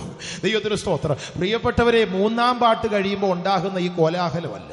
ദൈവത്തിന് സ്തോത്രം. 3-ാം പാട്ട് കഴിയുമ്പോൾ കൈ കൂട്ടി അടിച്ചിട്ട് കൈ ചുമന്നോ നോക്കുന്നതല്ല അഭിഷേകം. പണ്ടൊരിക്കൽ ഒരു ദൈവദാസൻ ഒരു സ്ഥലത്ത് ഒരു ചെറുക്കനുണ്ടായിരുന്നു. അവന് അല്പം അത്യാവശ്യം നല്ല ബിരുദനാ. അവനോട് പറഞ്ഞു, എടാ നല്ല പൊറോട്ട ഇറച്ചിയും തരാം, നല്ല കാത്തിരിപ്പിന് നല്ല കൈയടിക്കണമെന്ന് പറഞ്ഞു. ഇവന് പൊറോട്ട ഇറച്ചിയൊക്കെ കഴിച്ചിട്ട് വന്നിരുന്നിട്ട് കാത്തിരിപ്പിന് അടി നിലന്തല്ലി കൊണ്ട് കയ്യാലപ്പുറത്ത് അടിക്കുന്ന പോലെ പടുക്കോ ഒന്ന് അടിച്ച് 5 മിനിറ്റ് അടിച്ചിട്ട് അവൻ കൈയൊക്കെ തിരുമ്മി നോക്കിയിട്ട് ചുമന്നോ നോക്കിയിട്ട് ദൈവദാസനെ നോക്കിയിട്ട് പറഞ്ഞു മതിയോ. അപ്പൊ അവൻ വിചാരിച്ചു ഇതാണ് അഭിഷേകം. പൊറോട്ട നിന്നിട്ട് നിലന്തല്ലിക്ക് കൈ കൂട്ടി അടിക്കുന്ന പോലെ കൂട്ടിയടിക്കുന്നതല്ല അഭിഷേകം. മഹത്വത്തിന്റെ ആത്മാവാണിത്. നമ്മെ തേജസ്സിലേക്ക് കൊണ്ടുപോകുന്ന ആത്മാവാ. ദൈവത്തിന് സ്തോത്രം. ഇന്ന് രാത്രി അത് പ്രാപിച്ചിട്ടുണ്ടെങ്കിൽ ഒന്നുകൂടെ പുതുക്കണം, ഇല്ലെങ്കിൽ അത് പ്രാപിച്ചുകൊണ്ടേ ഇവിടെ നിന്ന് പോകാവൂ. എന്താണ് അഭിഷേകം എന്ന് പറയുന്നത്?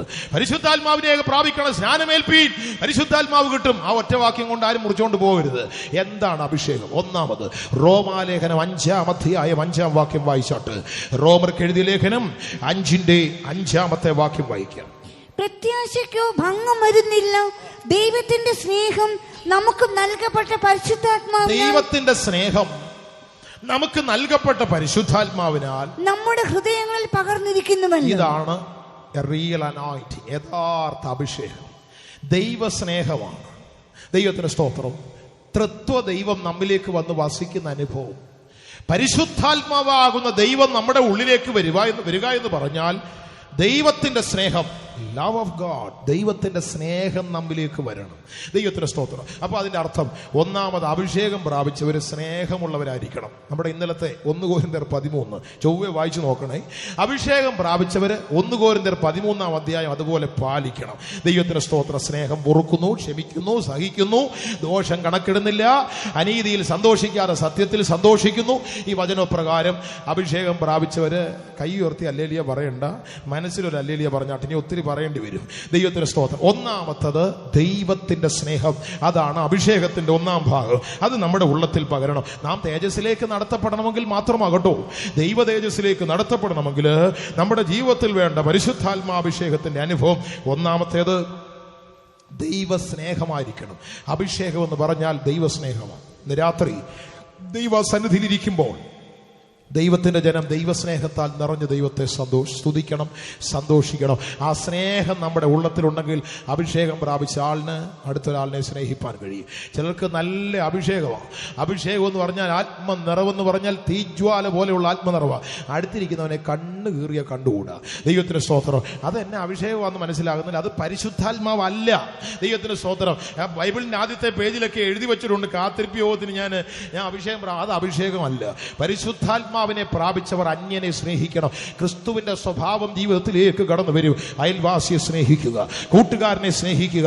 അന്യനെ നിന്നെ പോലെ കാണുവാനുള്ള മനസ്സ് ഒരു ഭക്തൻ ലഭിക്കുന്നത് അഭിഷേകത്താലാണ്. 2 റോമാലേഖനം 15-ാം അധ്യായത്തിന്റെ 13-ാം വാക്യം വായിച്ചു നോക്കിയാണ്. റോമാലേഖനം 15-ന്റെ 13-ാമത്തെ വാക്യം.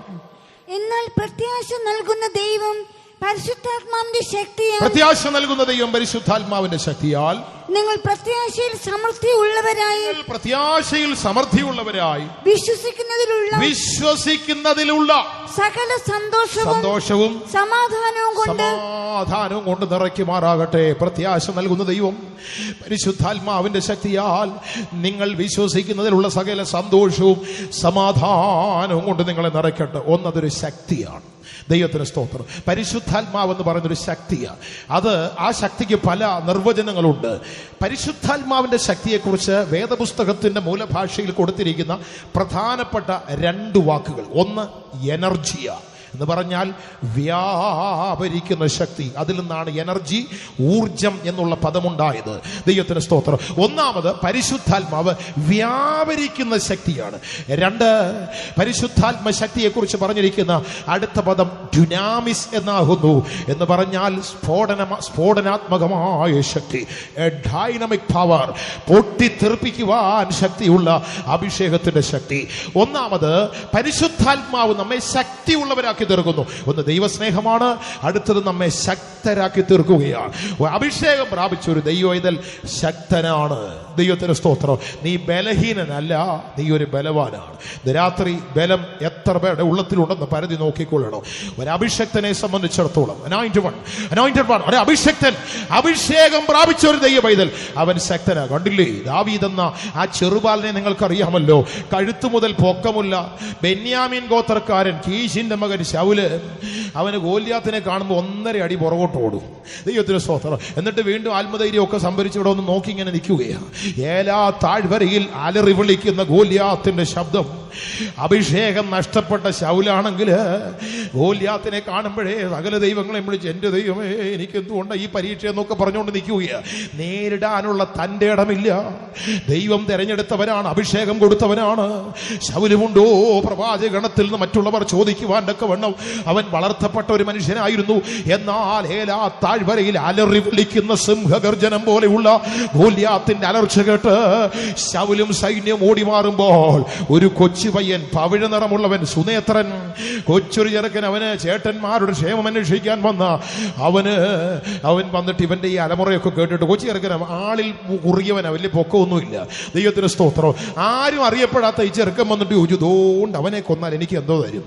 ദൈവത്തിന് സ്തോത്രം. അവനെ കൊന്നാൽ ഇവന് ചേട്ടന്മാർ ഓടിച്ചു വിട്ടു, ഇവൻ അവിടെ എവിടെയൊക്കെ ചെന്ന് പറഞ്ഞ് പാളയത്തിൽ മുഴുവൻ അങ്ങ് പരസ്യമായി, ദോണ്ട് അവനെ കൊന്നാൽ എന്തോ തരും. ദൈവത്തിന് സ്തോത്രം. എങ്ങനോ ആരോ പറഞ്ഞു ശൗല് തറഞ്ഞു. ശൗലാണെങ്കിൽ കിട്ടിയ വള്ളിയെ പിടിക്കാൻ കാത്തു നിൽക്കുക, ആരാണ്ട് കൊല്ലുമെന്ന് പറഞ്ഞപ്പോൾ ഈ ചെറുക്കനെ അങ്ങ് വിളിച്ചുകൊണ്ട് വന്നു. ദാവീദിനെ പിടിച്ചിങ്ങ് കൊണ്ടുവന്നിട്ട് പറഞ്ഞു, മോനെ, അവന് ചെറുപ്പം മുതൽ യോദ്ധാവാ, നീ ആണെങ്കിൽ ഒരു ബാലനോ. അവൻ ആത്മധൈര്യമൊക്കെ വീണ്ടെടുത്ത് ഞാൻ ചെയ്തോളാമെന്ന് പറഞ്ഞപ്പോ ശൗൽ ആദ്യം ഇവന്റെ പടച്ചട്ട അങ്ങോട്ട് ഊരിയിട്ടു. ശൗലിന്റെ പടച്ചട്ട ഊരി ദാവീദിന്റെ മേത്തോട്ടിട്ടപ്പോൾ കുറഞ്ഞ ഒരു 7 പേർ കൂടെ 7 ദാവീദിനൂടെ കയറാം.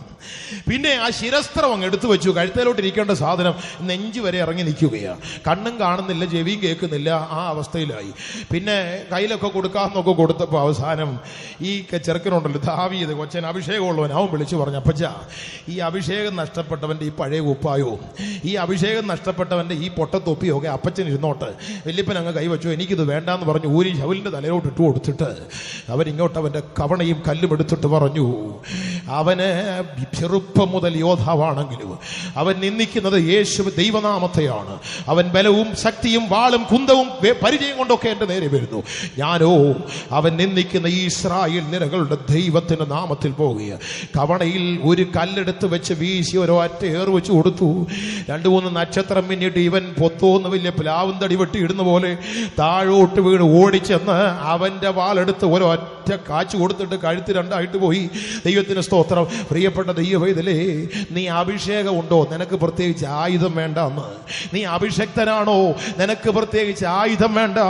ഇന്ന് രാത്രി എന്നെ കേൾക്കുന്ന പ്രിയപ്പെട്ട ദൈവമക്കളെ, ദൈവത്തിന് സ്തോത്രം. പണ്ടൊരു ജോണി മൂപ്പൻ ഉണ്ടായിരുന്നു. ദൈവത്തിന് സ്തോത്രം. എന്റെ എനിക്ക് പൂയപ്പള്ളി ജോണിച്ചാനോ മറ്റോ ആണെന്ന് തോന്നുന്നു. അദ്ദേഹം പണ്ട് കോന്നിയിൽ പ്രസംഗിക്കാൻ, എന്റെ ചെറിയ പ്രായത്തില് കോന്നിയിൽ പ്രസംഗിക്കാൻ വരുന്നു. അന്ന് ഞാനൊരു ചെറിയ കുട്ടിയാണ്. ദൈവത്തിന് സ്തോത്രം. പ്രസംഗിക്കുവാനായിട്ട് ചൈനാമുക്ക് എന്ന് പറയുന്ന സ്ഥലത്ത് രാത്രി, ശനിയാഴ്ച രാത്രി ഇറങ്ങിയിട്ട് നടന്നിങ്ങോട്ട് വരികയാണ്. ദൈവത്തിന് സ്തോത്രം. ചൈനാമുക്കല്ല, ചുറ്റൂർമുക്ക്. അവിടെ ഇറങ്ങിയിട്ട് ഇങ്ങോട്ട് നടന്നു വന്നപ്പോൾ ഒരു റബ്ബറും തോട്ടത്തിന്റെ ഇടയിൽ കൂടെ ഉള്ള ഒരു ഇടുക്ക് വഴിയിൽ കൂടെ നടന്നു വരണം. നടന്നു വരുമ്പോൾ ദൈവത്തിന് സ്തോത്രം, പെട്ടെന്ന് രാത്രി കൂരിരുട്ടാണ്. 8 മണി കഴിഞ്ഞ സമയം. കൂരിരുട്ട് അവിടെ നടക്കുക. കൂരിരുട്ടാണ്, കണ്ണ് കാണാൻ കഴിയുന്നില്ല. ദൈവത്തിന് സ്തോത്രം. പെട്ടെന്ന് കാത്തിരിപ്പ് യോഗം നടക്കുന്ന സമയത്ത് ദൈവത്തിന് സ്തോത്രം, അവിടെ ആത്മാവിന്റെ ശക്തി വ്യാപരിച്ചു. പെട്ടെന്ന് ഈ ഇടുക്ക് വഴിയിൽ കൂടെ നടക്കുമ്പോൾ ദൈവത്തിന് സ്തോത്രം. ഈ ഈ ഈ പാസ്റ്ററുടെ അടുക്കിലേക്ക് 2-3 ആളുകൾ രാത്രി കള്ളന്മാർ ചാടി വീണു. ദൈവത്തിന് സ്തോത്രം, ചാടി വീണു. ഈ സമയത്ത് ആ കാത്തിരിപ്പ് യോഗത്തിനിടയിൽ ഒരു പ്രവചനമുണ്ടായി. എന്റെ ദാസൻ അനർത്ഥത്തിൽ അകപ്പെടുന്നു. ഇത് പറയുകയും ഒരു വലിയ അഭിഷേകം അവിടെ ഉണ്ടാകുകയും ചെയ്തു. കള്ളന്മാർ, ഈ ദുഷ്ടന്മാരെയും ഈ ജോണിച്ചാന്റെ അടുക്കിലോട്ട് ചാടി വീണ സമയത്ത് ഒരു ഇടിനാദം അങ്ങ് മുഴങ്ങി, ഒരു വെളിച്ചം അവിടെ ഉണ്ടായി. അഭിഷേകത്തിന്റെ ശക്തി. യവന്മാര് ജീവനും കൊണ്ട് ഓടിയിട്ട് നാടൻ ഭാഷയിൽ പറഞ്ഞ ഓടിയെടുത്ത് ഇപ്പോഴും പുല്ല് കളിച്ച് കാണത്തില്ല. ദൈവത്തിന് സ്തോത്രം. അഭിഷേകത്തിന്റെ ശക്തി. നിന്റെ കയ്യിൽ നിരായുധനാണോ? നീ അഭിഷക്തനാണെങ്കിൽ നിന്നെ സൂക്ഷിപ്പാൻ ദൈവം ശക്തനാണ്. ദൈവത്തിന് സ്തോത്രം. പണ്ട് നമ്മുടെ പ്രായമുള്ളൊരു പിതാവ്, കോഴിക്കോട് മറ്റുമാണെന്ന് തോന്നുന്നു, ഒരു പ്രായമുള്ള പിതാവ് കാത്തിരിപ്പ് യോഗം കഴിഞ്ഞ് ഇങ്ങനെ പോവുകയാണ്. ഈ അപ്പനാണെങ്കിൽ അഭിഷേകത്തിലേ നടക്കത്തുള്ളൂ. ഇങ്ങനെ ചെരപരാന്ന് പറഞ്ഞ് അന്യഭാഷയും പറഞ്ഞ് കാത്തിരിപ്പ് യോഗം കഴിഞ്ഞ് കയ്യിലൊരു മെഴുകുതിരി ചിരട്ടയ്ക്കകത്തൊക്കെ പിടിച്ചുകൊണ്ട് ഇങ്ങനെ പോവുകയാണ്. ദൈവത്തിന് സ്തോത്രം. വർഷങ്ങൾക്ക് മുമ്പ് ഇന്നത്തെ പോലെ ഹൈടെക് കള്ളന്മാരൊന്നും ഇല്ലാത്ത കാലം, ബെണ്ടിച്ചോറുമാരൊന്നും ഇല്ല. പഴയ കള്ളന്മാരാണ്. ചാക്കിട്ട് പിടിക്കുക, തുണി നനച്ച് തലയിലിടുക, ഇതൊക്കെ അന്നത്തെ കള്ളന്മാരുടെ പരിപാടി. ഒരു കള്ളൻ ഒരു പഞ്ചാരച്ചാക്ക് എടുത്തോണ്ട് വന്ന് ഈ വല്യപ്പന്റെ തലയിലോട്ടങ്ങ് മൂടി. അപ്പനാണെങ്കിൽ ഇടി വെട്ടുന്ന പോലെ 2 അന്യഭാഷ പറഞ്ഞു. യവന്മാരാണെങ്കിൽ ജീവിതത്തിൽ അതുപോലുള്ള ഭാഷ കേട്ടിട്ടില്ല. ചാക്കിന്റെ അറ്റവും വിട്ടിട്ട് ഒരു ഓട്ടം ഓടിയിട്ട് ദൈവത്തിന് സ്തോത്രം, പൊട്ടക്കിണറൊക്കെ ഒറ്റ ചാട്ടത്തിന് 30 അടി നീളത്തിലോട്ട് ഓടി അവന്മാർ ഓടി. അപ്പനും അഭിഷേകത്തിൽ അപ്പനും ഒരു ഓട്ടം ഓടി വീട് വരെ. ദൈവത്തിന് സ്തോത്രം. പ്രിയപ്പെട്ട ദൈവമക്കളെ, അഭിഷേകമുണ്ടോ? നിരായുധനാണെങ്കിലും സാരമില്ല, നിന്റെ മേലൊരു ശക്തിയുണ്ട്. റോമാലേഖനം 13-ാം അധ്യായത്തിൽ നാം വായിച്ചു കേട്ട വാക്യത്തിലേക്ക് വരും. തിരുവചനം 15-ന്റെ 13-ാം വാക്യത്തിൽ വായിച്ചു കേട്ട വേദഭാഗത്തിൽ ഇപ്രകാരം പറയുന്നു: പരിശുദ്ധാത്മാവിന്റെ ശക്തിയാൽ സന്തോഷവും സമാധാനവും തരൂ. 1, അത് ദൈവസ്നേഹമാണ്. 2, അത് ദൈവശക്തി, പവർ ഓഫ് ഗോഡ്, ദൈവശക്തിയാണ്. ഇന്ന് രാത്രി അഭിഷക്തരായ ദൈവമക്കൾ ഇന്ന് രാത്രി ഇവിടെ ഉണ്ടെങ്കിൽ, അഭിഷേകത്തിന്റെ ശക്തി നമ്മിൽ വ്യാപരിച്ചാൽ നമ്മുടെ ബലഹീനതകളും ക്ഷീണങ്ങളും മാറ്റപ്പെടുവാനിടയാകും.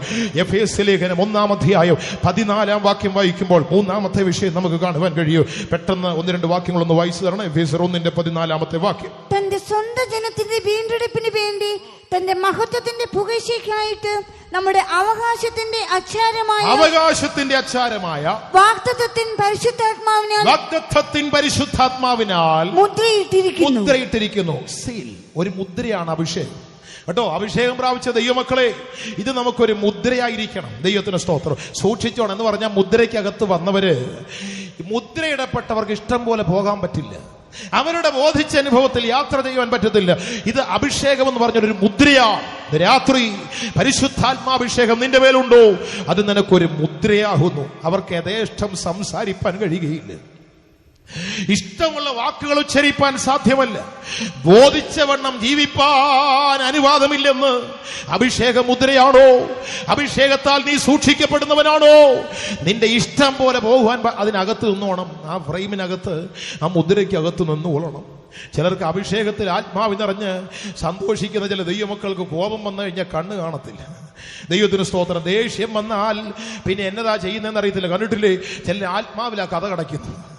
ആത്മാവിന്റെ ഉണർവോട് കഥ ഒരൊറ്റ അടിക്കുക, വിജാഗിരി ഒഴുകി ഇങ്ങനെ സൈഡിലൂടെ ഇറങ്ങി വരും. ആത്മാവിൽ കഥ കടയ്ക്കുന്നവരുണ്ട്. ചിലര് ആത്മാവിൽ വെള്ളം കുടിച്ച കപ്പ് മേശപ്പുറത്ത് വെക്കുന്ന ഒരൊറ്റ ഇടിക്ക് കപ്പിന്റെ മൂടി ചെവിടിളകി പോകും. ആത്മാവിൽ ഇടിക്കുക.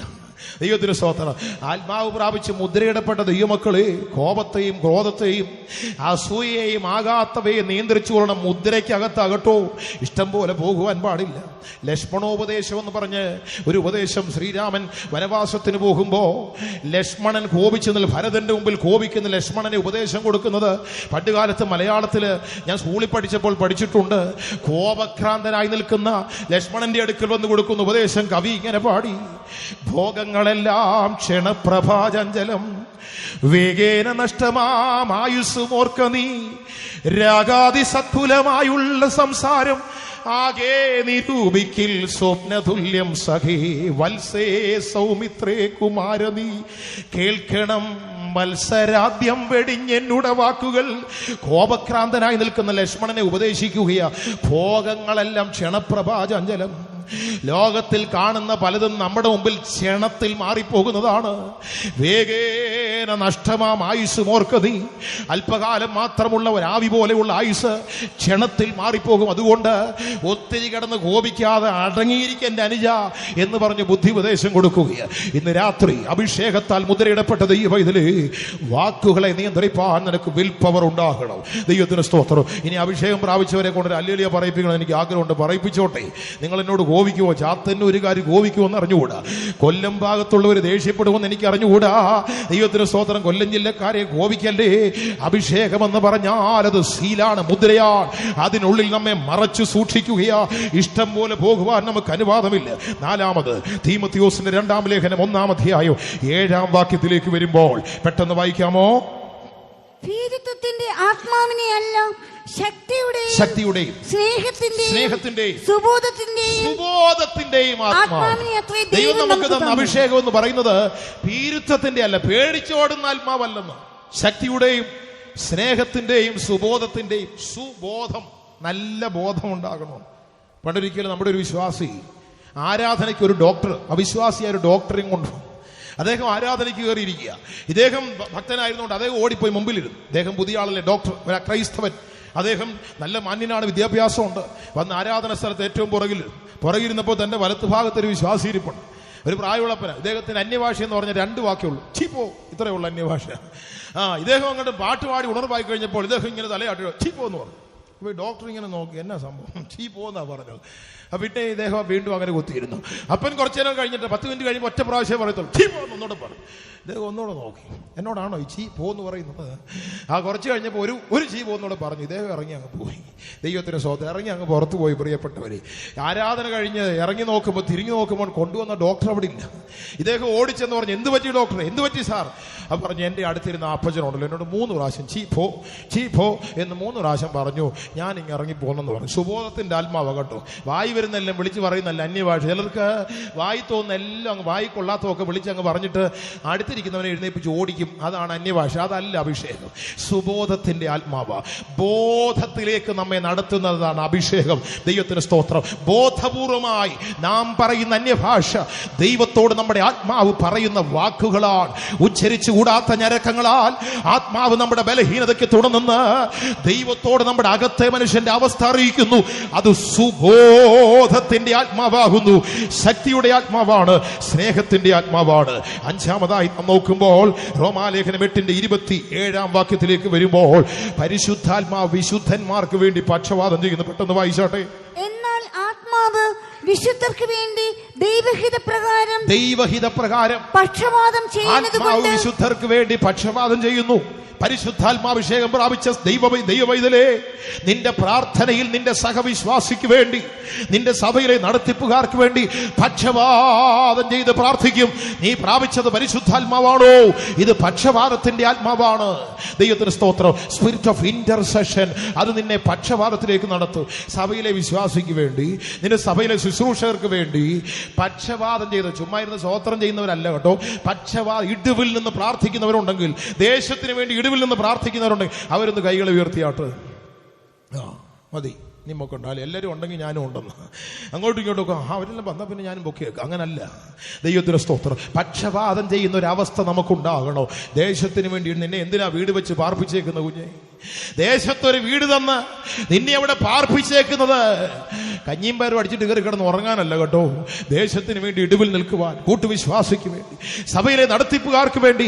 തിരുവചനം പറയുന്നു, പരിശുദ്ധാത്മാവോ വിശുദ്ധർക്ക് വേണ്ടി പക്ഷപാതം ചെയ്യുവാൻ നിന്നെ ഒരുക്കുകയാണ്. പറഞ്ഞു പോയാൽ ഒത്തിരി സമയം പോകും. വേഗത്തിൽ പറഞ്ഞു പോകട്ടെ. 6-ാമത് എഫേസ്യ ലേഖനം 5-ാം അധ്യായം 19-ാം വാക്യത്തിലേക്ക് വരുമ്പോൾ തിരുവചനം അവിടെ നമ്മെ ഓർപ്പിക്കുന്നു. വായിച്ചട്ടെ. ആത്മാവിൽ നിറഞ്ഞവരായി സങ്കീർത്തനങ്ങളാലും സ്തുതികളാലും ആത്മീയ ഗീതങ്ങളാലും തമ്മിൽ സംസാരിച്ച്. ആത്മാവിൽ നിറയുന്ന ദൈവസഭയുടെ ആരാധന സങ്കീർത്തനമുണ്ട്, സ്തുതിയുണ്ട്, ആത്മീക ഗീതങ്ങളാൽ തമ്മിൽ സംസാരിച്ചെന്ന ദൈവസഭ. അഭിഷേകം പ്രാപിച്ചവർ തമ്മിൽ സംസാരിക്കുന്നത് ആത്മീക കാര്യങ്ങളാണ്. ഇന്നെന്താ സംസാരം? രണ്ടുപേരും തമ്മിൽ കൂടിക്കഴിഞ്ഞാൽ അടുത്തിരിക്കുന്ന കുഞ്ഞുച്ചാന്റെ കുറ്റം പറയുവാനാണ് പലരുടെയും നാവുയരുന്നത്. അടുത്തിരിക്കുന്ന അന്നമ്മയെ കുറിച്ച് വായി വരുന്നത് പറയുവാൻ നാവുയർത്തുന്ന വിശ്വാസിയെ, നിന്നിൽ വ്യാപരിക്കുന്നത് യഥാർത്ഥ അഭിഷേകമാണോ എന്ന് പരിശോധിക്കണം. തിരുവചനം പറയുന്നു, സങ്കീർത്തനങ്ങളാലും സ്തുതികളാലും ആത്മീയ ഗീതങ്ങളാലും ദൈവവചനങ്ങളാൽ തമ്മിൽ സംസാരിച്ചു. അവരുടെ സംസാരം ആത്മാവിനാൽ അവർ ആത്മീയ ഗീതങ്ങൾ, ആത്മീക വിഷയങ്ങൾ, ആത്മീകമായ അനുഭവങ്ങൾ അവർ തമ്മിൽ സംസാരിക്കുകയാണ്. അഭിഷേകം പ്രാപിച്ച ഒരു ദൈവപൈതൽ അവന്റെ വാക്കുകൾ ആത്മീകമായ വാക്കുകളായിരിക്കണം. ദൈവത്തിന് സ്തോത്രം. ഏഴാമതായി നോക്കുമ്പോൾ ഫിലിപ്പ് ലേഖനം 2:1 പരിശുദ്ധാത്മാവിനാൽ ഒരു കൂട്ടായ്മ. ദൈവത്തിന് സ്തോത്രം. പരിശുദ്ധാത്മാവിലുള്ള കൂട്ടായ്മയെ കുറിച്ച് ദൈവവചനം പറയുക. ദൈവത്തിന് സ്തോത്രം. Fellowship of the spirit. ആത്മാവിന്റെ കൂട്ടായ്മ നമുക്കുണ്ടാകണം. പരിശുദ്ധാത്മാവിനാൽ ഒരു ദൈവപൈതലിന് വേണ്ടത് കൂട്ടായ്മയാണ്. ദൈവസഭ ഫെലോഷിപ്പാണ്, കൂട്ടായ്മ. അത് ഫ്രണ്ട്ഷിപ്പ് അല്ല. ദൈവത്തിന് സ്തോത്രം. കൂട്ടായ്മയുടെ ബന്ധം വേണമെന്ന്. കൂട്ടായ്മ കഴിഞ്ഞ് കുന്നായ്മ കൂടരുത് കേട്ടോ. ചില കൂട്ടായ്മ കഴിഞ്ഞ് പുറത്തോട്ട് ഇറങ്ങിയാൽ ചെവി കടിച്ചു പറിക്കും. ആട് പ്ലാവല തിന്നുന്ന പോലെ അടുത്തിരിക്കുന്നവന്റെ ചെവിയെല്ലാം കൂടെ കടിച്ചു പറിച്ച് അതിനകത്ത് ആവശ്യമില്ലാത്തെല്ലാം പറയും. നിന്റെ പേര് കൂട്ടായ്മ എന്നല്ല. കൂട്ടായ്മ കഴിഞ്ഞ് കുന്നായ്മ കൂടുന്ന അവസ്ഥയാണ്. അത് വേണ്ട. ദൈവസഭയ്ക്ക്, ദൈവമക്കൾക്ക് പരിശുദ്ധാത്മാവിനാൽ ഒരു കൂട്ടായ്മയുടെ ഫെലോഷിപ്പിന്റെ ബന്ധമുണ്ടാകണം. 8 എഫേസ്യ ലേഖനം 4:3 വരുമ്പോൾ അവിടെ പരിശുദ്ധാത്മാവിനാൽ ഉണ്ടാകുന്ന ഐക്യതയെക്കുറിച്ച് പറയുക. Unity of the spirit. പരിശുദ്ധാത്മാവിനാൽ ഒരു ഐക്യത വേണം. ദൈവത്തിന് സ്തോത്രം. ഇപ്പൊ കാര്യങ്ങളൊക്കെ ഏറെക്കുറെ മനസ്സിലായിട്ടുണ്ടെന്ന് തോന്നുന്നു. അഭിഷേകം പ്രാപിച്ചവരിന് ഒരു വിഷയം കൂടെ ഞാൻ പറഞ്ഞിട്ട് എല്ലാവരെയും കൂടെ ചേർത്ത് ഒരു ഹല്ലേലൂയ പറയിപ്പിക്കുകയാണ്. ആത്മാവിന്റെ കൂട്ടായ്മ നമുക്കുണ്ടാകണം. ആത്മാവിന്റെ ഐക്യത നമുക്കുണ്ടാകണം. ആത്മാവിന്റെ ഐക്യത സമാധാന ബന്ധത്തിൽ കാക്കുവാൻ ശ്രമിപ്പീൻ. എന്നെ കേൾക്കുന്ന പ്രിയപ്പെട്ട ദൈവമക്കളെ, പരിശുദ്ധാത്മാവിനാലുള്ള ഐക്യത നമുക്കുണ്ടാകണം. ഇതാ സഹോദരന്മാർ ഒത്തൊരുമിച്ച് വസിക്കുന്നത് എത്ര ശുഭവും എത്ര മനോഹരവുമാകുന്നു. ഐക്യതയുടെ ബന്ധം. തമ്മിൽ ഒന്നായിരിക്കണം. ഐകമത്യം മഹാബലം. Unity is strength. ഐകമത്യം മഹാബലമാണ്, ശക്തി തരുന്നതാണ്. ദൈവത്തിന്റെ സഭ പരിശുദ്ധാത്മാവിൽ നിറഞ്ഞ് ദൈവമക്കൾ പരസ്പരം ചേർച്ചയുള്ളവരായി ഐക്യത്തോടെ ജീവിക്കണമെന്ന് തിരുവചനം പറയുന്നു. ഒരു കാര്യം കൂടെ 9 എഫേസ്യ ലേഖനം 2:22 പറയുന്നു. ആത്മാവിനാൽ നമ്മെ ഒന്നിച്ച് പണിയുക. പരിശുദ്ധാത്മാവാണ് നമ്മെ ഒന്നിച്ചു ചേർത്ത് പണിയുന്നത്. വിശുദ്ധ മന്ദിരമായി വളർത്തപ്പെടേണ്ടതിന് പരിശുദ്ധാത്മാവിനാൽ നമ്മെ ഒന്നിച്ച് പണിയുക. ഇന്ന് രാത്രിയിലും ആ ഒന്നിച്ചുള്ള പണിയുടെ ഭാഗമാണ് ചാത്തന്നൂർ കൺവെൻഷൻ നടക്കുന്നതിന്റെ ഉദ്ദേശം. ഒന്നിച്ച് പണിയപ്പെടുവാൻ പരിശുദ്ധാത്മാവിനാൽ ഒരു ദൈവപൈതൽ തേജസ്സിലേക്ക് നടത്തപ്പെടുന്നു എന്ന് തിരുവചനം നമ്മെ വ്യക്തമായി ഓർപ്പിക്കുകയാണ്. എന്താണ് പരിശുദ്ധാത്മാവ് എന്ന് പറയുന്നത്? 1 ദൈവസ്നേഹമാണ്. 2 അത് ദൈവശക്തിയാണ്. 3 അതൊരു മുദ്രയാകുന്ന തിരുവചനം പറയുന്നു. 4 അത് സുബോധത്തിന്റെയും സ്നേഹത്തിന്റെയും ശക്തിയുടെയും പ്രദർശന മണ്ഡലമാകുന്നു. 5 പക്ഷവാദത്തിന്റെ ആത്മാവെന്ന് തിരുവചനം ഓർപ്പിക്കുന്നു. 6 ആത്മാവിനാൽ നിറയുന്ന ഭക്തൻ ദൈവസന്നിധിയിൽ ആരാധനയ്ക്ക് വരുമ്പോൾ അവന്റെ തമ്മിലുള്ള ബന്ധത്തെ അവിടെ കാണിക്കുന്നു. 7 പരിശുദ്ധാത്മാവ് നമ്മെ കൂട്ടായ്മയിലേക്ക് കൊണ്ടുവരുന്നു. 8 പരിശുദ്ധാത്മാവ് നമ്മെ ഐക്യത്തിലേക്ക് നടത്തുകയാണ്. 9 വിഷയം ആത്മാവ് നമ്മെ ഒന്നിച്ച് പണിതുകൊണ്ടേയിരിക്കുന്നു. മഹത്വത്തിന്റെ ആത്മാവെന്ന ദൈവാത്മാവ് നിങ്ങളിൽ വസിക്കുന്നുവല്ലോ. ദൈവത്തിന് സ്തോത്രം. ഐക്യതയുണ്ടോ? ഒന്നായി തീരുവാൻ കഴിയുന്നുണ്ടോ? നമ്മുടെ ഭാഷ ശുദ്ധിയുള്ളതാണോ? ദൈവകൃപയുള്ള വാക്കുകളാണോ അധരങ്ങളിൽ മേൽ കടന്നു വരുന്നത്? വളരെ കരുതലോടെ ശ്രദ്ധയോടെ നമുക്ക് നമ്മുടെ ജീവിതത്തെ കൊണ്ടുപോകാം. ഞാൻ എൻ്റെ വാക്കുകൾ അവസാനിപ്പിക്കുവാൻ ആഗ്രഹിക്കുകയാണ്. ദൈവം അനുവദിക്കുന്നെങ്കിൽ ബാക്കി ഭാഗം നാളെ രാത്രിയിൽ ചിന്തിപ്പാൻ ആഗ്രഹിക്കുന്നു. വായിച്ച കുറിവാക്യത്തിലേക്ക് വരുമ്പോൾ അതിന്റെ അവസാന ഭാഗം, ഇക്കാലങ്ങളിലെ കഷ്ടങ്ങൾ സാരമില്ല. ഇക്കാലങ്ങളിലെ കഷ്ടം ഇങ്ങനെ പ്രാപിപ്പാൻ പോകുന്ന തേജസ് യേശുവിന്റെ ക്രൂശ് മുഖാന്തരം സത്യസുവിശേഷത്താൽ ദൈവത്തിന്റെ ആലോചനകളാൽ പരിശുദ്ധാത്മാവിനാൽ നമുക്ക് ലഭിക്കുന്ന ആ തേജസ് ഓർക്കുമ്പോൾ, ഭാവി നിത്യതയെ ഓർക്കുമ്പോൾ തിരുവചനം പറയുന്നു ഈ കാല കഷ്ടങ്ങൾ സാരമില്ല. ഇന്ന് രാത്രി കഷ്ടതയുടെ തീച്ചൂളയിൽ കൂടെ കടന്നു പോകുന്ന ദൈവമൈതലേ, നീ പലപ്പോഴും നിന്റെ ഹൃദയം വ്യാകുലപ്പെട്ട് നിന്റെ ആദരങ്ങളെ മറ്റുള്ളവർ കാണാതെ നീ അടക്കി വെച്ചുകൊണ്ട് ദൈവസന്നിധിയിൽ ഇരിക്കുന്ന ഒരു ദൈവമൈതലായിരിക്കാം. വേദന നിന്റെ മനസ്സിനെ വല്ലാതെ മഥിക്കുന്നു. ഭാരങ്ങൾ നിന്നെ വല്ലാതെ അലട്ടുന്നുണ്ട്. തിരുവചനം പറയുന്നു കഷ്ടങ്ങൾ സാരമില്ല. 32-ാം സങ്കീർത്തനം 7-ാം വാക്യത്തിലേക്ക് വരുമ്പോൾ പെട്ടെന്ന് വായിക്കാമോ? 32-ാം സങ്കീർത്തനം 7-ാം വാക്യം. നീ എനിക്ക് മറവിടമാകുന്നു. നീ എനിക്ക് മറവിടമാകുന്നു. നീ എന്നെ കഷ്ടത്തിൽ നിന്ന് സൂക്ഷിക്കും. നീ എന്നെ കഷ്ടത്തിൽ നിന്ന് സൂക്ഷിക്കും. രക്ഷയുടെ ഉല്ലാസഘോഷം കൊണ്ട്, രക്ഷയുടെ ഉല്ലാസഘോഷം കൊണ്ട് നീ എന്നെ ചുറ്റിക്കൊള്ളും. നീ എനിക്ക് മറവിടമാകുന്നു. നീ എനിക്ക് മറവിടമാകുന്നു. ഇന്ന് രാത്രി കഷ്ടതയിലൂടെ കടന്നു പോകുന്നത് ഈ വൈദ്യനെ ദൈവം നിനക്ക് മറവിടമാണ്. അവന്റെ വലം കൈ നമ്മെ നീട്ടിപ്പിടിക്കുന്നതാണ്. രക്ഷയുടെ ഉല്ലാസഘോഷം കൊണ്ട് അവൻ നമ്മെ സൂക്ഷിക്കുന്നവൻ. ഒരു വാക്യം കൂടെ 46-ാം സങ്കീർത്തനത്തിന്റെ 1-ാം വാക്യം പെട്ടെന്ന് വായിച്ചു. ദൈവം നമ്മുടെ സങ്കേതവും ബലവുമാകുന്നു. ദൈവം നമ്മുടെ സങ്കേതവും ബലവുമാകുന്നു. കഷ്ടങ്ങളിൽ അവൻ ഏറ്റവും അടുത്ത തുണയായിരിക്കും. ദൈവം നമ്മുടെ സങ്കേതവും ബലവുമാകുന്നു. കഷ്ടങ്ങളിൽ അവൻ ഏറ്റവും അടുത്ത കഷ്ടങ്ങളിൽ അവൻ ഏറ്റവും അടുത്ത തുണയാകുന്നു. ഇന്ന് രാത്രി സങ്കേതവും ബലവുമാകുന്ന ദൈവം, God is our refuge and strength. ഇന്ന് രാത്രി ഏറ്റുപറ, കഷ്ടങ്ങളിൽ ഏറ്റവും അടുത്ത തുണയായ ദൈവം എനിക്ക് ഒരു റെഫ്യൂജാണ്, സങ്കേതമാണ്, ഒരു ഗോപുരമാണ്, എൻ്റെ ബലമാണ്, സങ്കേതവും ബലവും. ദൈവം എനിക്ക് സങ്കേതവും ബലമാണ്. കണ്ണുകളെ അടച്ചാട്ട് മുഴങ്കാലുകൾ മടക്കുവാൻ കഴിയുമെങ്കിൽ മുഴങ്കാലുകളെ മടക്കി ഹൃദയത്തിൽ നിന്ന് ഏറ്റുപറഞ്ഞാട്ട്, കർത്താവേ, ആ തേജസ് എനിക്ക് വേണം.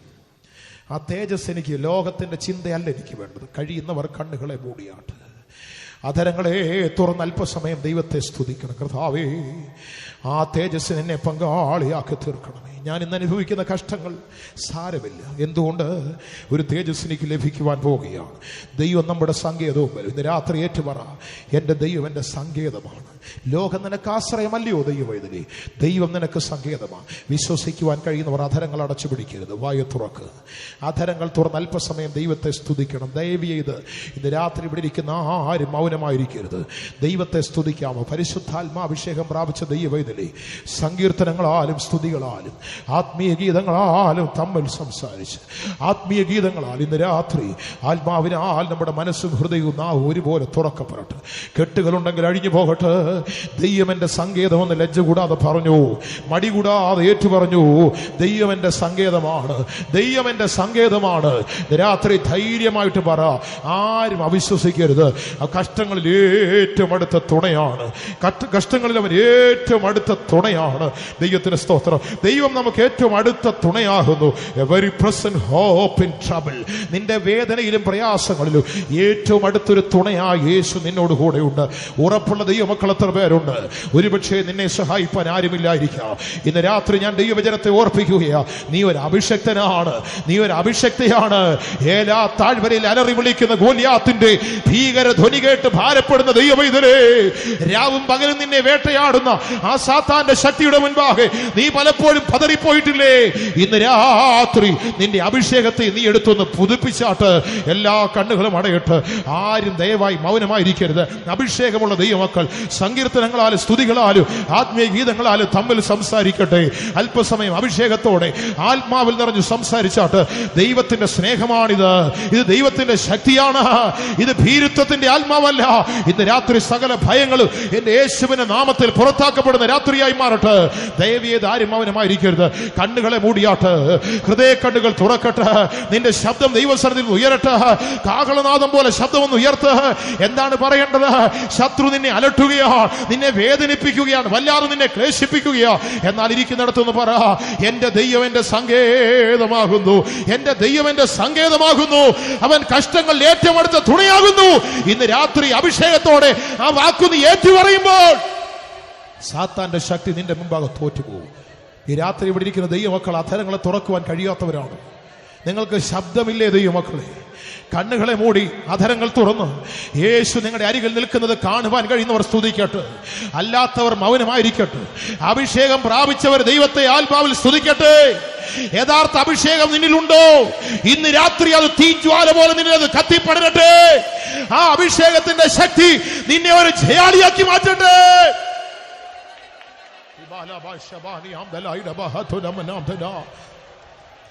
ഹല്ലേലൂയ, ഹല്ലേലൂയ, ഹല്ലേലൂയ.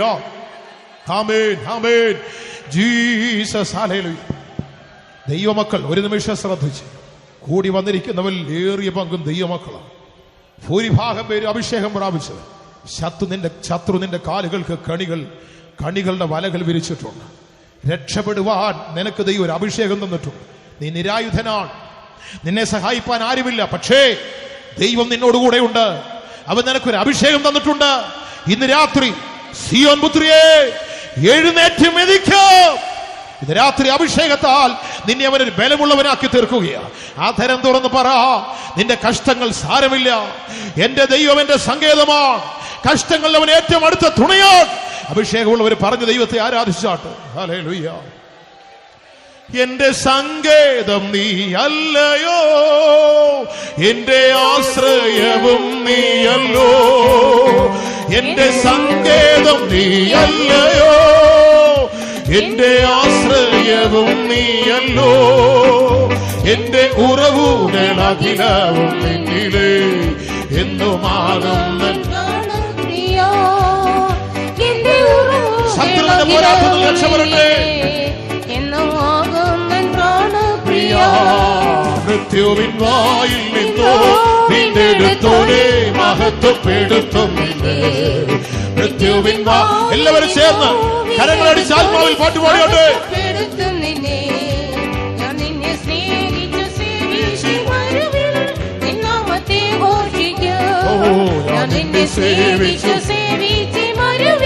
നിന്നാമത്തെ ഘോഷിക്കും. എന്റെ സങ്കേതം ചേർന്ന് പാടിയോട്ടെ. God is our refuge and strength. എന്റെ സങ്കേതം നീയല്ലയോ, എന്റെ ആശ്രയവും നീയല്ലോ. എന്റെ ഉറവുകളഖിലവും നിന്നിലേ എന്നുമാകുന്ന പ്രാണപ്രിയ. എന്റെ ഉറവുകളഖിലവും നിന്നിലേ എന്നുമാകുന്ന പ്രാണപ്രിയ. നീ വരും നാളിൽ നിനക്ക് തുല്യന നിൽക്കുവാൻ വാഞ്ചിക്കുന്നേ. നീ വരും നാളിൽ വാഞ്ചിക്കുന്നേ. ഞാൻ നിന്റെ നീതിയിൽ തികഞ്ഞിടുവാനോ നീ കൃപ നൽകണമേ.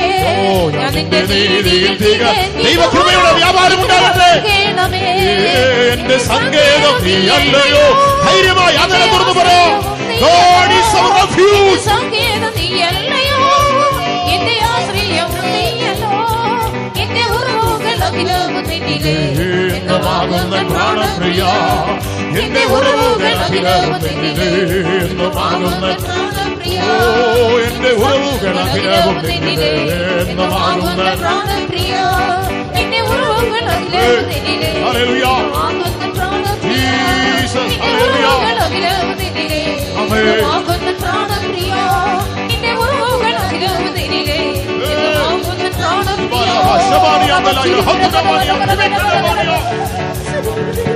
ആമേൻ. ഹല്ലേലൂയ. ഒരു നിമിഷം ദൈവമക്കളെ, നാം പാടിയ ആ വരി കോറസിൽ നാം ഇങ്ങനെ പാടി. എന്റെ ഉറവുകൾ അഖിലവും നിന്നിലേ. എന്റെ ഉറവുകൾ ഇന്ന് രാത്രി ഒരു ഉറവ നിനക്ക് വേണ്ടി അവൻ തുറക്കുകയാണ്. ഒരു ഉറവ അച്ഛ കാലേബിനോട് ചോദിച്ചു, അപ്പാ തെക്കേ ദേശത്തേക്കല്ലേ എന്നെ അയച്ചത്, ഒരു അനുഗ്രഹം എനിക്ക് തരണം. എന്തു വേണം? ഒരു ഉറവ എനിക്ക് തരണോ. ഇന്ന് രാത്രി വരണ്ടുണങ്ങിയ നിന്റെ ജീവിതത്തെ ഒരു ഉറവ തുറന്നിട്ട് സ്വർഗ സിയോനിൽ നിന്ന് ഒരു ഉറവയെ പുറപ്പെടുവിച്ച് നിന്നെ അനുഗ്രഹിപ്പാൻ ഇന്ന് രാത്രി ദൈവം ആഗ്രഹിക്കുകയാ. വിശ്വസിക്കുന്ന ദൈവമക്കൾ മൗനമായിരിക്കരുത്. അവർ ആർത്ത് വിളിച്ച് സന്തോഷിക്കട്ടെ. ആർപ്പോടെ അവർ ദൈവത്തെ സ്തുതിക്കട്ടെ. അഭിഷേകമുള്ളവർ അല്പസമയം ആത്മാവിൽ ആരാധിക്കട്ടെ. ശത്രു നിന്റെ മുൻപാകെ അടച്ചു കളഞ്ഞ ഉറവ ഇന്ന് രാത്രി തുറക്കപ്പെടട്ടെ. ഓ ഫെലിസ്ത്യർ മണ്ണിട്ട് മൂടിയ കിണറ് പൊങ്ങിവാ എന്ന് പറഞ്ഞപ്പോൾ ഉയർന്നു വന്നതുപോലെ ഇന്ന് രാത്രി ചിലരുടെ ജീവിതത്തിൽ ഒരു പുതിയ ഉറവ അവൻ തുറക്കുകയാ.